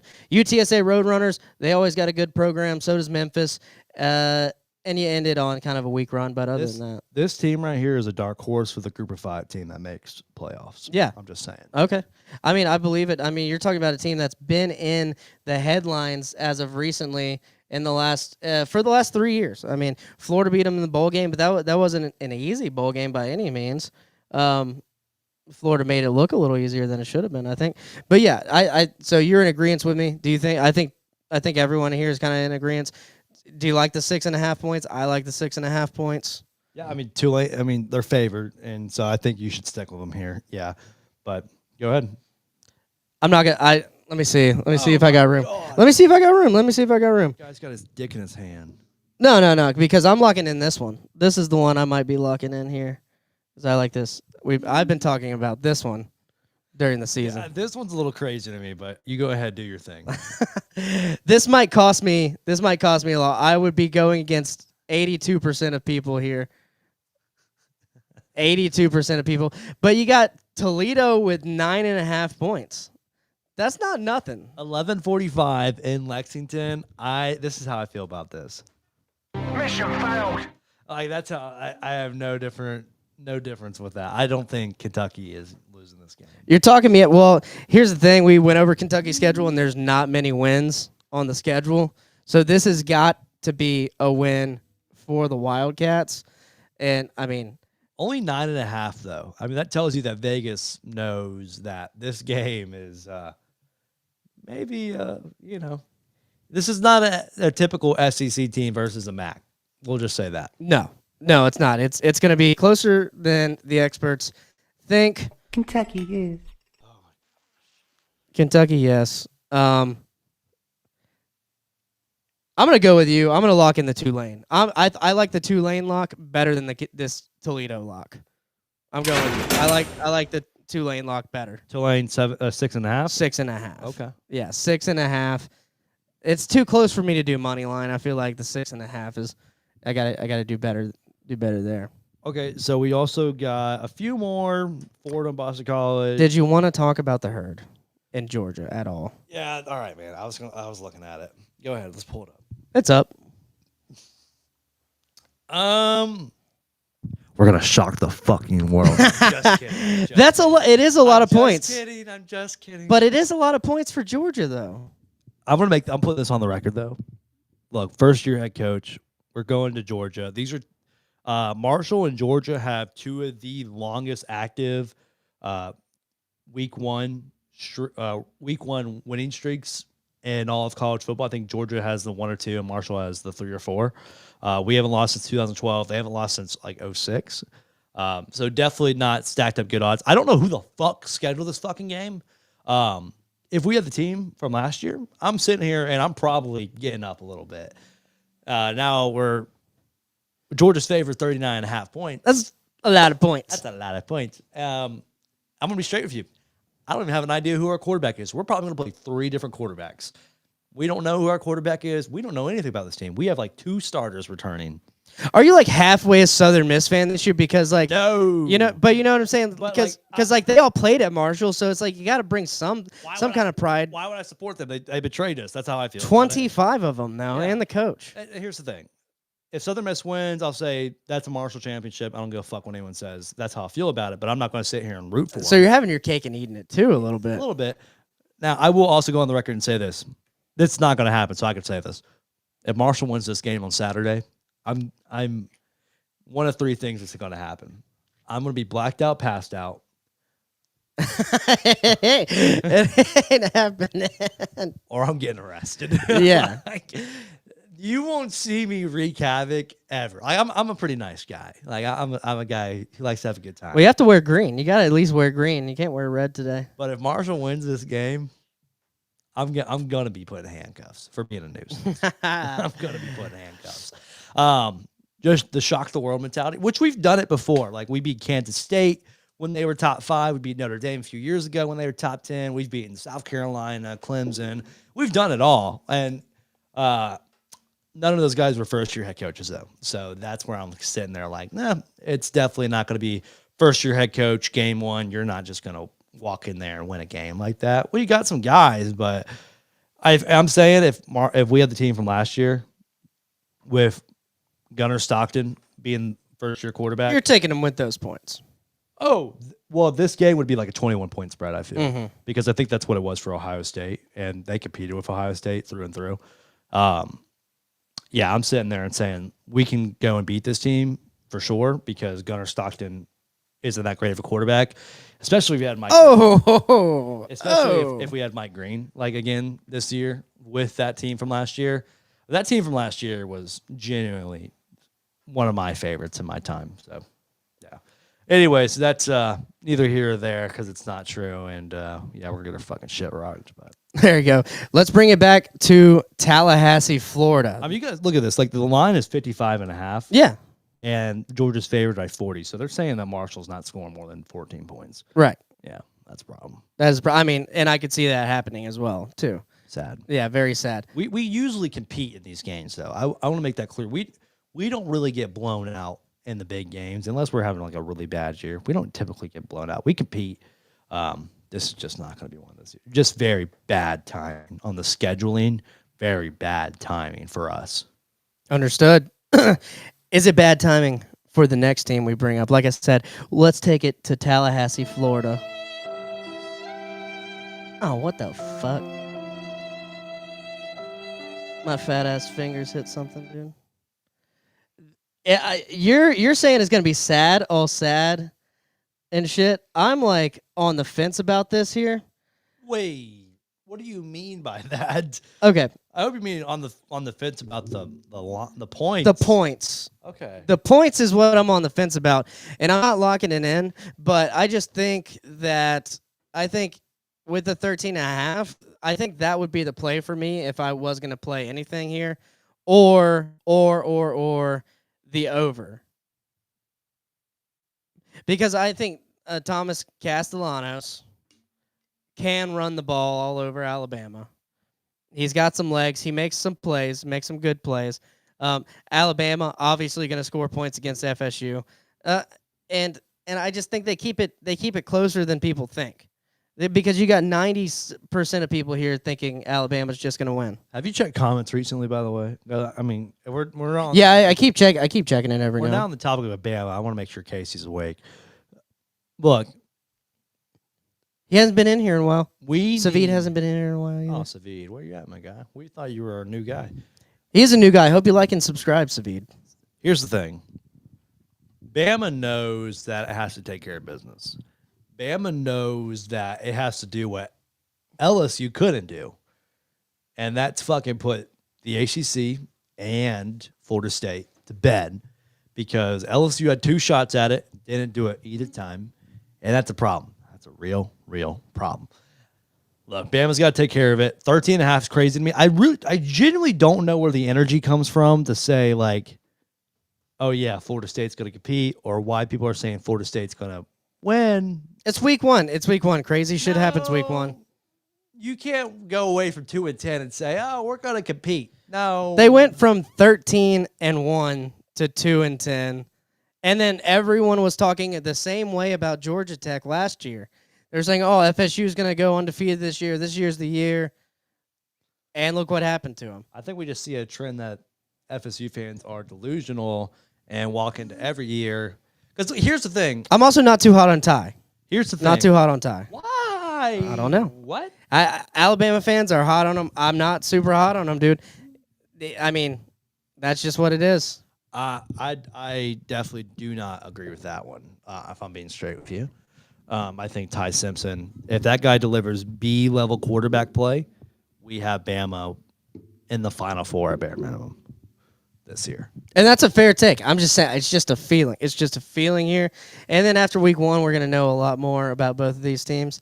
I mean, if Alabama rolls in there and roll tides all over FSU, like beats them, let's say it was like 52 to 21. Mm-hmm. I would also be happy. But, I mean, I hate both of these teams, honestly. I hate them with a passion, both of these teams.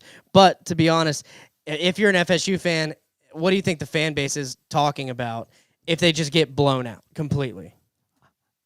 There's nothing to talk about. I don't think they're expecting it, though. I think they're expecting a closer game. Good. I hope they're not. I hope they're fucking crying tears all fucking college town, man. I don't give a fuck. Like, look, FSU needs a good... It says this take will not be forgotten about Ty. Good, yeah. You know I won't let that one die. Like, Ty Simpson, I feel like is going to be the guy this year because Bama's my national championship pick. For the record, I hope he does. He's done the right thing. He's waited in the wings for a long time. He's done what no one else is doing anymore. He pulled a Kyle Trask, waited for his turn, stayed in the pocket, and you should be rewarded for that. You should haunt me for this comment. That means you're watching the show. That'd be great. Love it. I think, yeah, to me, I like the 13.5. I'm not locking it in though. And if I was a betting man, I'm not betting on this game. I would not bet on this game. No, I'm taking Alabama with the points. You're gonna lock it in? See, but you won't lock it in though. How many do I have right now? I think you only have 2. You count them up, but I mean, I think you only have 2. I have Nebraska, I have Baylor, and I have Tulane. No. We didn't lock Tulane in together? No. I locked Tulane in. You locked Tulane. I locked in Southern Miss. Okay. Let me keep track of yours. You got Baylor. I'm gonna have to go back here like he's trying to say Southern. Yeah, he locked in FSU. Southern Miss. Who'd you say? And Nebraska. And Nebraska. Because we both locked in Nebraska together. Yeah. Okay, cool. And then I'm gonna go ahead because I love nothing more than seeing some Florida State tears. And you know what? I'll give Florida State its flowers here. Probably one of the top 5 toughest places to play in week 1. I go back to that Notre Dame Mackenzie Milton return game, and I sit there and say that's one of the best atmospheres I've ever seen the start of the season. Oh, bro, I was at the Willie Taggart game 1 against Virginia Tech, and it was electric. It was a night game. Probably one of the top 5 places toughest to play in week 1. Right. But it dies down pretty quickly. But I'll still take Bama with points. Understood. Moving on. Lock it in. Oh, all right. Let me lock it in for you. All right. The other Florida team, the one that's actually near and dear to our hearts, the Gators. We'll just go over this really quick because they're facing the Sharks. We talked about this. This was on the Discovery Channel as kids. You can't even pick the points here. Gators by 1 million, baby. Can't even pick the points. Can't even pick the over-under. Just smash it and move on. Smash it and pass it. Gators by 1 million. If you can bet it anywhere, bet it. Been doing a lot of interviews this week. Got to talk to Zach, senior writer for the Florida Gators with On 3. Yeah. Got to talk to him today. Talked to Matt Moscona today. Yeah. So that was really fun. I'll be talking to FSU tomorrow and Chris Stewart from Alabama later this week as well. Nice. Got a lot getting active in the interview. Hopefully the FSU guys don't see your takes. Well, every single week on FSU. It's a girl. Her name's Kylie. Shout out Kylie. She works with the ACC network. Nice. But she's, I think, in a very similar mentality as me. So, okay. All right. As any proper broadcaster should be. Now, we're not stupid. Now, hey, college football is college football, brother. It's sometimes weird shit happens. I don't think any weird shit's going to happen here, though. I don't want to spend too much time on this. Texas A&M's going to win, but they got an in-state team, the UTSA Roadrunners. They actually threw up some points here. I kind of like the Roadrunners with the points. Yep. 23.5 points. Yep. I think Texas A&M wins, but 23.5 points is a lot of points. Just I don't know. And look here at this money line. I don't know, but I mean, if you go back to UTSA's season, I'm pretty sure they won the conference last year in the Conference USA. They definitely have turned around the program. They had all-conference quarterback 2 years ago. I know that. I don't think he's still there anymore. But this team is very competitive, and I think they've done really well. Would it shock the world they beat A&M? Absolutely, but that's probably not going to happen. Probably not. Probably not. It's giving us a hard time. Let me close out some of these tabs up here, brother. Closing up some of these tabs. We won't waste time on it looking at their old season because this is a way bigger game, and we wish we had our LSU correspondent Logan here to stick up for one of the Tigers in this matchup. Death Valley versus Death Valley. LSU versus Clemson. 6:30 p.m. night game in the other Death Valley. Yeah. LSU plus 3.5 points. This is a tough one. I've kind of waffled each week on this. I was thinking LSU was going to win it, and now I'm kind of feeling Clemson. I'm kind of feeling Clemson this week. I don't think the mindset should already be made up, but I understand why it's not. Yeah. So like I said, I talked to Matt Moscona the day. If you don't know who Matt Moscona is, host of After Further Review and ESPN Baton Rouge. He's basically the everything when it comes to LSU athletics, when it comes to any news in LSU, when it comes to their athletic programs. Matt Moscona is the way to know. Talked to him today. Look, we know what LSU needs to do this season. There's a lot of unknowns that need to change, and if they turn into check marks, when I say check marks, that's a positive trend. They can not just one have a great season, but one end up in Atlanta, which would also mean a playoff appearance. And the three things that concern me is O-line. They have a lot of new faces on the O-line. The all transfers. Wait, and Clemson's D-line is elite. Clemson has every great piece. These teams are actually super similar. That's what I'm saying. If they can get pressure, if Clemson can get pressure just bringing 4 or maybe even 3 during the game for a consistent amount of time, that's trouble. Brian Kelly on Monday said there's a good chance you see 7 or 8 O-linemen, which is not what you typically want. Yeah. All these guys have over 60 games of experience combined, but some are transfers, some are freshmen. You know, it's just how it is. And we're just seeing these guys are just new faces on the block. Look, LSU was outside the top 100 last year in rushing offense. And that's definitely not because of the running back, because Caden Durham can be an all-conference back this season in the SEC. It's because of their O-line. And that was with a guy like Will Campbell, who was the 4th overall pick last year on their offensive line. They were still outside the top 100 in rushing. If they can't run the ball, and this is not just going off this game, this is going off all season, it can be really bad for LSU. Now, if we flip to the other side of the ball, we know they have probably the best set of linebackers in the country, probably the best set of edge rushers in the country. They got Jack Pyburn from Florida. We know Jack's a beast. I'm still a big fan of Jack. Yeah. Turncoat, but he's still good. I hated the way that he went about everything. But their worst positions on the team last year were the safeties. If we don't see a change in that on defensively, Klubnik might light him up. There's too many. Look, Clemson's wide receivers are flying way too far under the radar. Not many people are talking about them. Their wide receiver group could be really good. And we know there's no question about the quarterbacks. We probably would take Nuss, but I feel like Cade, he has a great set of wide receivers. And we also know that LSU has the fastest wide receiver room in the country.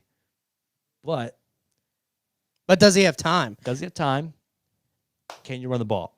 If you can't run the ball, this team has nothing. Because you can't run the ball, you got no RPO, no respect to the run game, you got no play action, you got nothing. Well, if you got seven O linemen out there or whatever the fuck he wants to do, you're gonna have to run the ball. I mean, when you get sacked 7 times last year against Florida, that's a problem. Nuss can't run for his life like that. We know that guy, he's going to be a first rounder next year. We know he has every capability. We also know that Nuss is the guy who it's not that he can't handle big moments. It's that he tries to he overplays them in his mind. He tries to do too much in big moments. He just doesn't sit within himself. I go back to the Texas A&M game a lot when talking about this. Yeah. He tries to do too much whenever it comes to the big moments, high pressure situations. I don't think it's not that he can't handle pressure. I just think that he overthinks it. And if he just were to be himself and just play his game, he would dominate. I hate basing it off of last year too, but I do liken it to the Florida game a little bit, where you have a strong pass rush here, and to me, that's all I can base it off of right now. And we know Clemson is going to be good on the D line. So basically, everything that Clemson has, LSU also has, vice versa. However you want to view it, call it, say it, they have it. These teams are very evenly matched, in my opinion. Except that Clemson probably has a better O-line, which means that Cade Klubnik's going to have more time. And with the set of wide receivers they have, they're going to be doing pretty well. I'm sitting Clemson in this game just because I've heard it. And this is really, I was on the fence until I just started listening to other people. And whenever, Matt Moscona is coming on my show, and when I say my show, morning show. That's your show, bro. The morning sports where you get take. to pity shit about sports. You know what I'm talking about, dude? We need to add that shit to the thing already. Yeah, the morning sports take 8 to 9, weekdays 8 to 9, soon to be 7 to 9 starting next week on Fox Sports Pensacola 101.1 FM. Download the Fox Sports Pensacola. Oh, you're gonna app. be tired. We might have to move the show up an hour over here. We might. It's gonna be we're doing 7 to 9. It's gonna be interesting to see how it plays out. But yeah, so we had Matt Moscona on the show, and when he's sitting there saying, like, it's going to be a 23-20 game or 24-20, whatever the score he said, and then you listen to Josh Pate, who hasn't been high on LSU at all this year, and then you look at a guy like J.D. Pickle, who's like, LSU's won the national championship. Who's your brother, by the way? Huh? That is your brother. This is my brother. I don't like J.D. Pickle, though, as a broadcaster. I like it. Are you calling him Pickle? Yeah. Pickerel? What's his name? I think it's... Pickle. Yeah, maybe. Yeah, I don't think it's Pickle though. Anyways, JD from On 3. Look, if JD from On 3 was so good, why did On 3 go ahead and get with Josh Pate? Because Josh Pate's built his brand. He's just God. a huge brand. Yeah, Josh Pate is Papa. Out of nowhere Coach too. Pate, take us to the house. I'm saying out of nowhere because I didn't follow Josh Pate before I started watching his old show. But I mean, like, I love him, and I'm like wondering where he came from. I don't know his background. I don't know if he played college football or anything like that.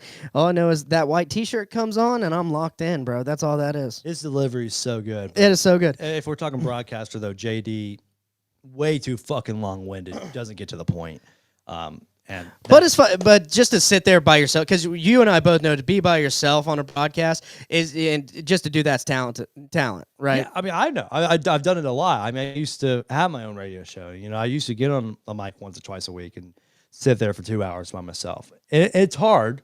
Josh Pate definitely does a way better job at it, though. Yeah. And there's no question about it. I don't think anyone's going to question that. He dominates the game. Trevor says #new PFP. That's right.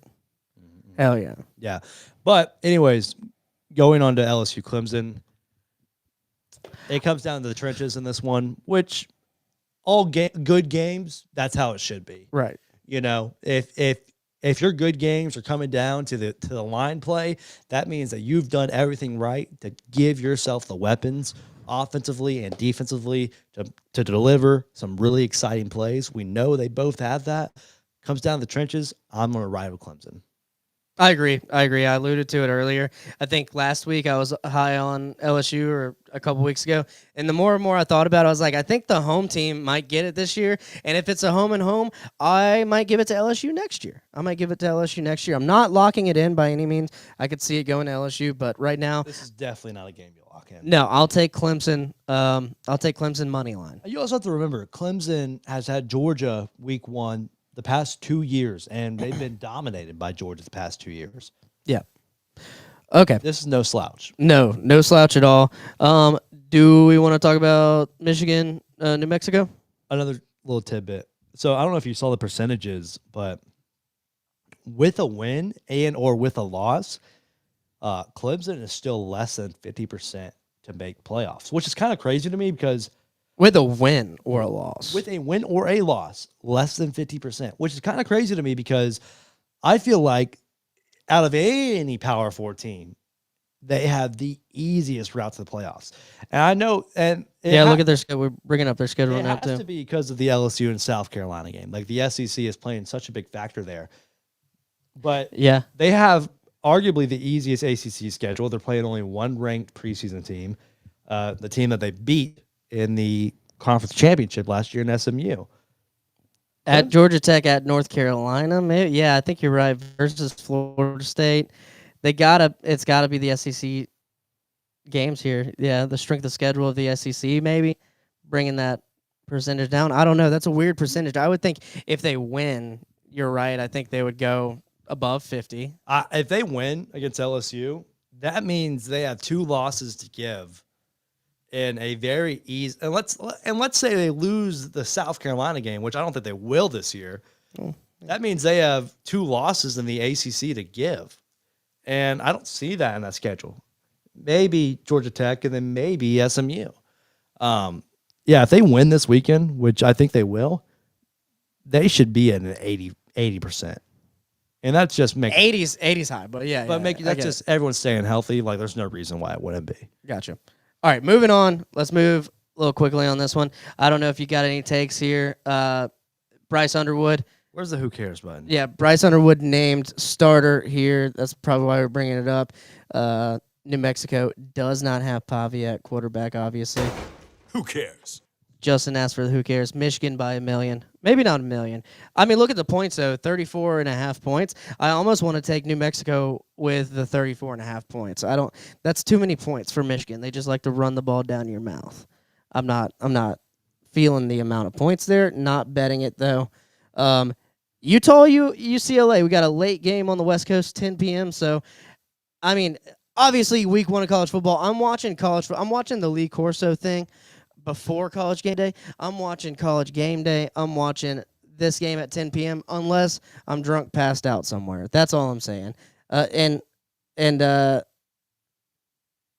I don't know if you got to pick here, but if I had to pick anyone, I'd go with the home team, UCLA. This is probably the game because they're dogs too. I'm gonna fall asleep on the couch. This would be a nice game to fall asleep to. Yeah, it's either I'm waking up from my drunken day drinking of watching just the most beautiful slate of Week 1 games on my couch, or I am passing out from my drunken slate of Week 1 games on the couch to this game.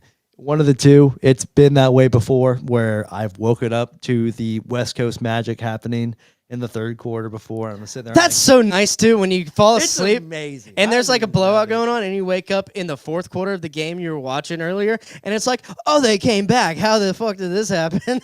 That's the best feeling ever. The amount of times like I wake up like after a day of drinking, I'm like, oh, I wake up. Oh shit. Oh, this is a good game. Here we go. Yeah. Yeah. This is I hope this is a good game. It's gonna be a good game. Just so I have some good football to watch. Really just looking forward to that. Yeah. And an 11 p.m. game here. I mean, this is perfect shot game territory, honestly. No. We have not picked one yet, by the way. I feel like this is not the route I want to go on this one. That's fine. We don't have to do it.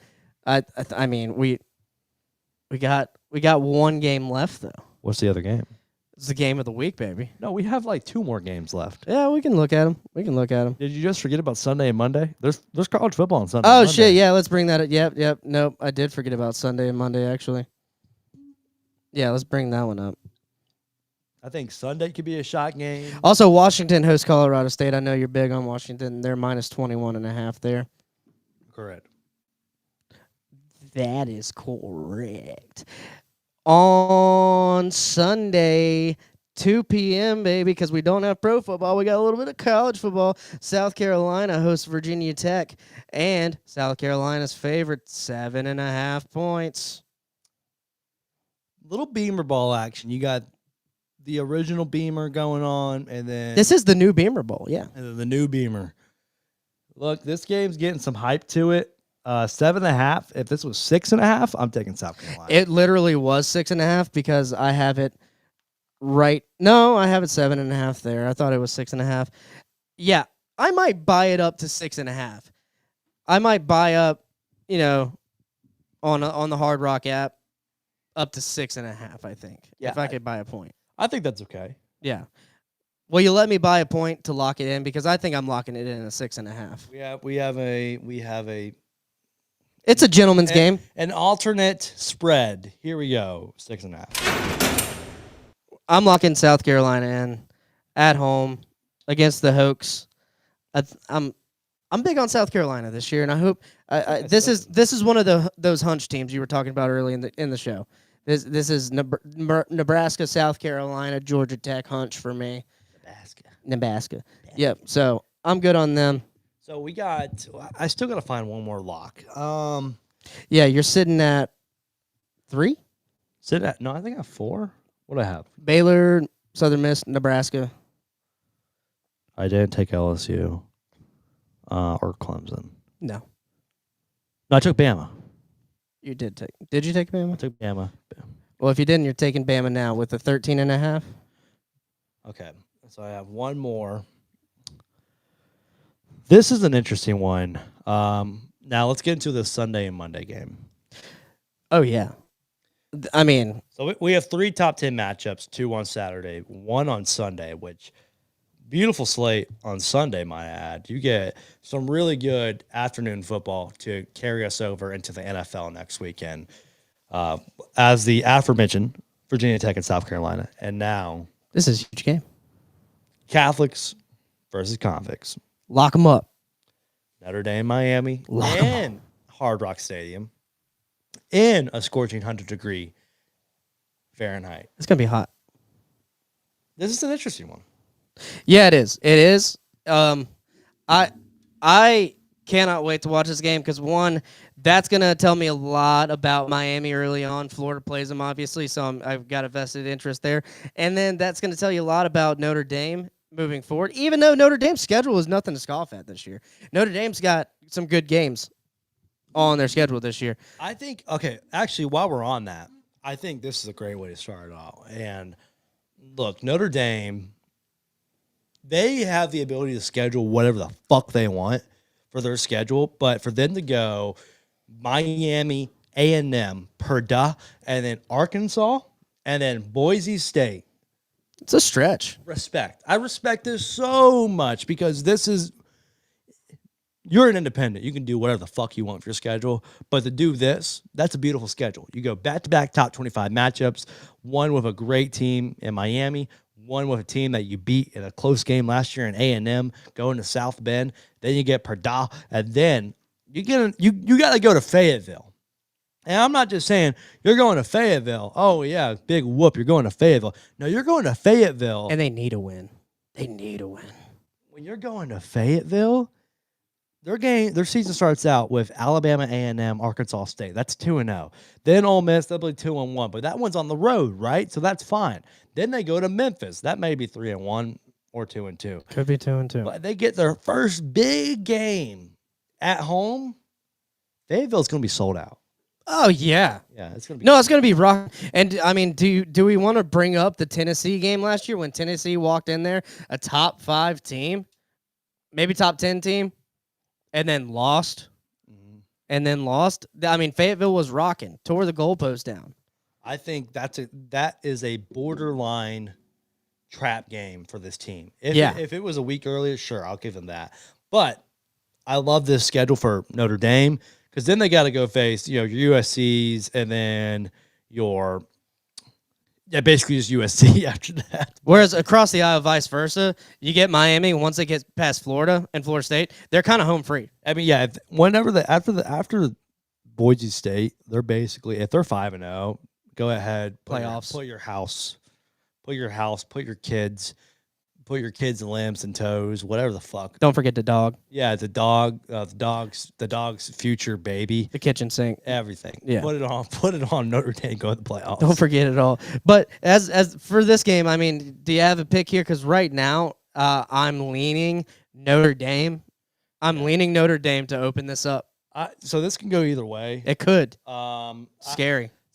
I was honestly kind of with the majority whenever Carson Beck announced he was going to Miami. Like, fuck this guy, man. Just go to the fucking NFL. He fucking sucks. Yada, yada, yada. Honestly, no. Carson Beck, give the guys Foosball's the devil, El Barfo says. give him his flowers. He actually had a really good year last year. Yeah. People don't talk about it though. Him and Nuss, virtually the same stats and a lot of. I think he threw for like 3,200 yards, right? And then Cam Ward threw for like 3,500 yards or something like that. So Heisman Trophy winner, he throws for 300 yards less. I mean, that's a game. That's 50 yards in a few games. And he's there. He was top 10 in quarterback rating in the country. Like, yeah, he should be out of. And it's just because he started 4 years. He went 3,500, 28 touchdowns. He went 3,500? Yeah. Okay. All right. So maybe I haven't switched 28 backwards. touchdowns, 12 interceptions, and then number 8 in the country in QBR. The 12 interceptions is a little high, but, it's not bad. It's not that much. That's what he was kind of known for a little bit. Yeah. But he also did miss 2 games compared to a lot of the other people that he gets compared to, like Nuss. You want to talk about girlfriend shenanigans, though? There was some off-season girlfriend shenanigans going on with Carson Beck. Oh, yeah, the fucking Cavender TikTok twins. Can my girlfriend come on the sidelines with me? I think that might have been a rumor. That was a rumor. That wasn't true. Fake news. No one's asking that shit. No, like that's genuinely one of the silliest things I've ever heard. I was like, no player is asking that because no one in the NFL is asking that. Right. And that's what I thought when I saw it. I was like, is that real? I was like, there's no way this is real. That wasn't a thing. Okay. Yeah, that wasn't a thing. That was that was I'm kind of retarded. Yeah, nice. There was a little bit of that. But yeah, it's who you got? Who you got? I'm going Irish. Go Miami. This is a good shot game. I'll take it. Yeah? All right, cool. We'll get Logan's pick there. This is a good shot game. I'll go ahead and lock in Miami too. At the 2.5? With the plus 2.5? Simply off quarterback play. Plus 2.5? Yeah. Locked in the Miami Hurricanes. And that's me also knowing that they have Jeremiah Love coming back at Notre Dame. Miami's lost a lot of guys. It's not really a great pick. I need a 5th lock. I want to shake it up a little bit. We also need a shot game, so I'll take Miami. Perfect shot game. I mean, unless you're going to take the Monday night game, which I mean, you want to do TCU North Carolina? Who do you have? No, I'd rather do. Who do you have in that game? I think I'm going to go with Bill Belichick, bro. He just got his girlfriend pregnant. I mean, I'm like, what? Yeah, that's not a thing. Look it up. You're so dead ass right now. Yeah. How did I miss this? Yeah, look it up. Confirm. Fact check me. But I saw this today right before the show. I saw it today right before the show. Blowing blanks right now. There's no. No, that he's a semen demon. This Bill Belichick guy, semen demon right here, and that's why he's gonna win for baby Belichick. He's gonna win for baby Belichick. They're dogs. No, at home. AI Overview says this is false, and then I also it's not. I also got a take saying Rob got centelled. So centelled. You don't know what centelled means? No, what does that mean? So NBA Centel. There's the main account called NBA Central that posts a lot of NBA news, but there's someone a troll account called NBA Centel who tries to basically post everything in the same font to try and get people. So we call it getting centelled. Let's see if he's posting anything on here. Who, Bill? Bill's not posting he's shit. Not posting fucking shit. There was multiple posts on it on Twitter. So I was like, this might be real, dude. What the fuck is going on? But Travis Hunter is pregnant. Yeah. Congratulations. That guy's never gonna see a dime of what he fucking earns. She's gonna take it. She's gonna take it all. She's gonna dude. take everything. She's gonna take everything from. Yeah, I mean, this one's kind of up in the air too. Looks like TCU's favorite at home. Just give me the Tar Heels, baby. I mean, at home in Chapel Hill, fucking underdogs. This is what dreams are made of. TCU, man. UNC's turning the program around. They are known for starting off controversial coaches' FBS careers. They did it a few years ago with Dion. Why not? Why not now? Why not another one right now? Colorado won that game. Yeah, that's what I'm saying. They gave the controversial coaches their first FBS win. Okay, I got you. Yeah. So we're both on the same page there. All right. I mean, there's nothing left to do, Justin. That brings us to our game of the week, baby. The Texas Longhorns at the Ohio State Buckeyes. So like we used to do like the old school graphics and everything. Are we bringing those back or what? Yeah, we'll bring them back. I'm just not comfortable doing them and switching. There's just not enough. Because on my desktop I have at least 2 screens right next to me, and also I have to make those. I make those via. That's pretty cool. How you got it balanced like that? Chat. He's got a Jameson cap on my UFO right now. That thing's pretty neat, dude. That sounded low key sexual. Yeah. That thing's pretty neat, dude. What you can do with magnets. I was thinking, like, during the day, I was like, is that how Chris Angel did his levitating trick, you know? Probably. You got some magnets in your shoes. You just kind of click them together a little bit. Levitate. But yeah, we used to have the intro for the game of the week and everything. Yeah, well, I have 4 jobs. I'm sorry, Rob. I'm getting way too much on Rob. You know, right now. let me ask. During the off season, I was like, hey guys, if someone wants to handle social media or graphics, please do, because I can't do it this year. But I mean, this is fine. I know the graphics are better. The original graphics are better. If anyone in the chat wants to be a little graphic designer for us this year, send them on over, dude. But we can't pay you. We can't pay you shit unless y'all start super chatting like the Swampcast. Maybe we can pay you then a little bit, but we'll pay you by the graphic. 25 cents a graphic. I mean, yeah. I mean, hey, keep the chat rolling. What we got in the chat right now? Check the chat. Chat's been. I'm looking at the chat. I have the chat deep in mind. Last chat was "Foosball's the Devil" by El Barfo. So let's just move on. My only problem with this game of the week here is that it is at 11 a.m. I need this to be a night game. I mean, who needs it? Who needs it, you know? High noon, big noon. Yeah, who needs it when you got the fucking Western Showdown music here? High noon, big noon. I love it. Yeah. Give me Texas. Give me Texas to beat Ohio State. And I want that 1.5. I want it. And I want to lock it in, too, because that's my final lock of the week. Why not spin it on the game of the week?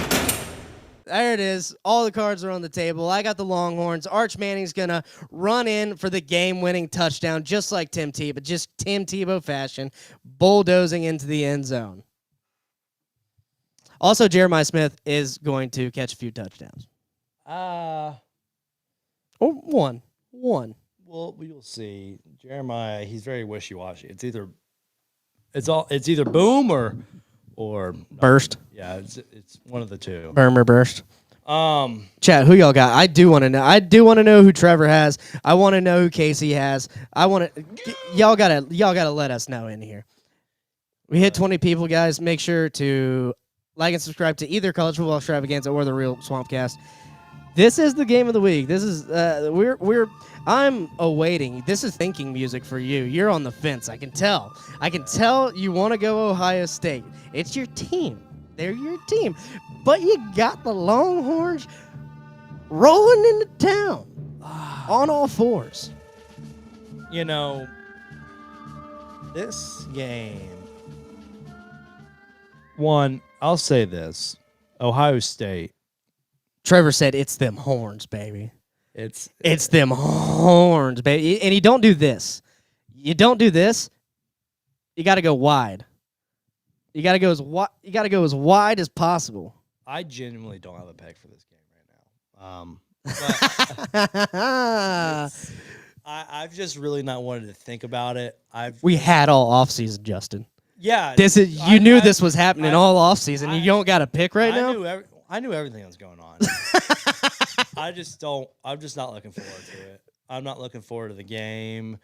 I'm not looking forward. What are you talking about? This is going to be a great game. It's stressful just because I feel like people just want to see us fail. Everyone wants to see us fucking fail. They hate us because they ain't us kind of mentality. Year, it's always fucking, we got guys like, it's Ohio State versus the world, man. You know, you got fucking Lou Holtz, who should be in the damn dirt, fucking over here calling out our head coach. You know, Ryan Jace, he's not a good coach. Here's my take.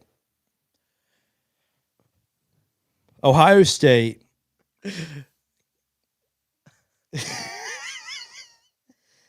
Ohio State completely new backfield. And I'm talking running backs. We lost two top. We lost a first rounder and a second rounder. A quarterback. And a quarterback. Now, the quarterback I'm not worried about. Like, I like Will Howard a lot. I love Will Howard. I love fucking Will Howard. I heard some hate on Will Howard. Not from you. Not from you. No, definitely not for me. Because all you had to do, and I said this last week, you just got to drive the Lambo, baby. You just got to drive the Lambo. All you got to do is just put the keys in, start it up, and just hold the fucking steering wheel straight. That's all you got to do as a quarterback at Ohio State. That's all you got to do. He did that last year. What happened? We get a ring. Casey Rayleigh, Ohio State, 24-17. This game... see, here's the thing. A lot of people have been putting Texas. He threw a score in there, though. Props for throwing the score. A lot of people have been saying Ohio State's not scoring 20 in this game, which I think is kind of crazy.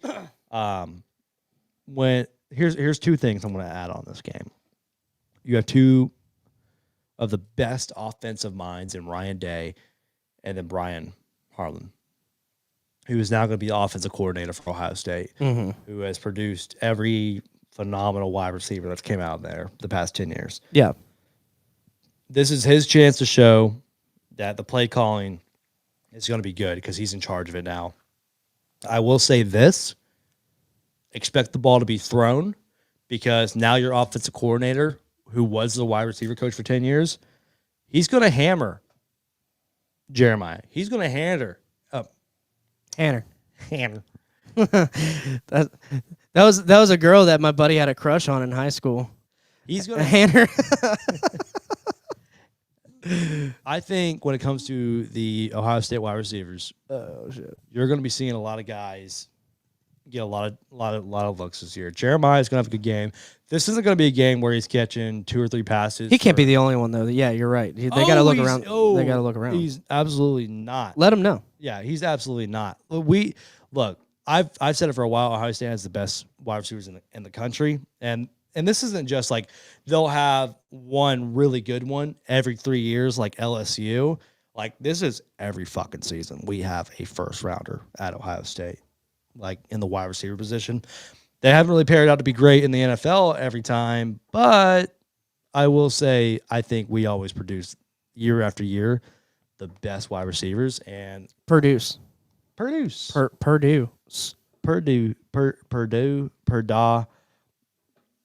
We know what we have. We have Jeremiah Smith, which is always going to be great. We bring back. Why am I blanking on names right now? Okay. We bring back Carnell Tate. We bring back Jeremiah Smith. We bring back Bryson Rogers. These are guys who are going to be some studs this season.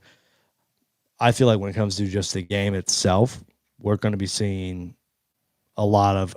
I hope we're seeing an air raid this year. Yeah, I feel like we will see an air raid, but overall, I'm worried about the running back position. That's the only concern I have at Ohio State right now. It's our running back. So, especially with Texas, they got much like Clemson, they have a pretty elite D line. I won't go as far as say they're as good as Clemson, but they're up there. And Steve Sarkisian's a great coach. I like him a lot on offense. I'd still like Arch Manning too. Since you threw a score out there, Casey, I'll throw this score out there. I think it's Texas. I think it's Texas 31-24, maybe 31-28. How much faith do you have in Arch? Percentage-wise, I go 80%, 8 out of 10. He's going to be a great quarterback at Texas. Here's my only problem. The only question mark is the running backs. We bring back our wide receivers outside of Amike. We lose some linebackers, but we also don't have Jim Knowles back. But we bring back Caleb Downs. We bring back the best players on both. Casey's bringing up the tight end. Sorry to interrupt. Casey's bringing up the tight end you got out of the portal from Purdue. So if you know Max Clare. He's phenomenal. He's going to be really good this season, and I feel like we lost G. Scott, who was phenomenal, but then we replaced him with Max Clare, which Ohio State, honestly, in the past few years, has had very consistent tight end play, which if you don't know this about Ohio State, if we can't get the receivers going, we will use our tight end and we will make success with them. And that's why Ohio State loves its tight ends. Like I can go back to Ruckert 4 years ago, who got drafted by the Jets in the 3rd round or whatever round he got drafted in after that. They love using tight ends in high pressure situations because if just the other options aren't working, we will utilize the tight end spot as the guy to fall on, and it works. You should, yeah. And that's why fans love the tight ends there, because we know that we can go to them in those high pressure situations for success. I mean, you talk about great teams in the past that have utilized their tight. I mean, 2013 Seminoles, Nick O'Leary, they utilized Nick O'Leary on like bootlegs constantly. Auburn with Juszczyk, they threw the ball to him. Bama with O.J. Howard. Yeah. That's always one of my favorite college I mean, tight ends. Kyle to Kyle connection. You got Kyle Pitts, even though he would line up at receiver a lot too. Yeah, very Travis Kelce-esque tight end right there. Yeah, but you gotta have that versatility in your lineup. That way, that keeps them guessing. So you don't know if they're running the ball or they're throwing the ball. You got a guy who can do both there on the line. I mean, Ohio State's definition: if you have a big 3rd and 4, we will send a guy on a little whip route in the tight end. We'll have him lined up there blocking. He'll come out, go a little whip route to the right side, and quarterback will just roll out, bump it there to the right side, move the chains. Very common at Ohio State. I'll say this, though. Brian Harlan, he is going to be a first-year play caller. We will see how that plays out. We do not return our running backs last year, and that's the only problem I have with this team. Outside that, I'm still rocking with the boys, so give me Ohio State. Give you Ohio State. All right. You got to lock it in, too, don't you? Or no, you got 5. Is that 5? Fuck it. Get rid of the Miami. Get rid of the Miami pick. Well, hang on. Let me see. Get rid of the Miami pick. I'll take Ohio State. Gotcha. That's it. I think we're locked in, boys. Yeah, we got Gus Johnson, which we know. If anybody knows, Gus Johnson's the best voice in all of college football. I love Gus Johnson. That's gonna be an epic call. God, I still wish it wasn't at 11 a.m., but big noon, high noon. We're going to kick it out of here with the Western music. Thanks for tuning in. If you haven't subscribed already, go ahead and do that. We had some new people in chat. I hope you stay for next week when we bring back Logan. Hopefully he comes back here. If not, we'll be here. And it's going to be week 2, baby. We're going to have a lot to talk about because we're going to learn a lot about these teams. Follow at College Football Extravaganza. Follow at Real Swampcast. Follow Justin at jpatrick_on air. And follow me at rvincent comedy. And hey man, it's college football. It is. Also tune into your fucking radio show, dude. Yeah, Good tune shit. to my radio show. We have amazing guests week in, week out. I mean, I have interviews with Peyton Manning, John Gruden, Tom Pelissero from the NFL Network, Matt Moscona. Yeah, we got great interviews over there. It's always a great time. But I'm just happy it's college football season. I'm going to be plastered on Saturday. If Marshall wins, I'll be put in handcuffs. And, yeah. Hell yeah. All right. Shout out. Peace.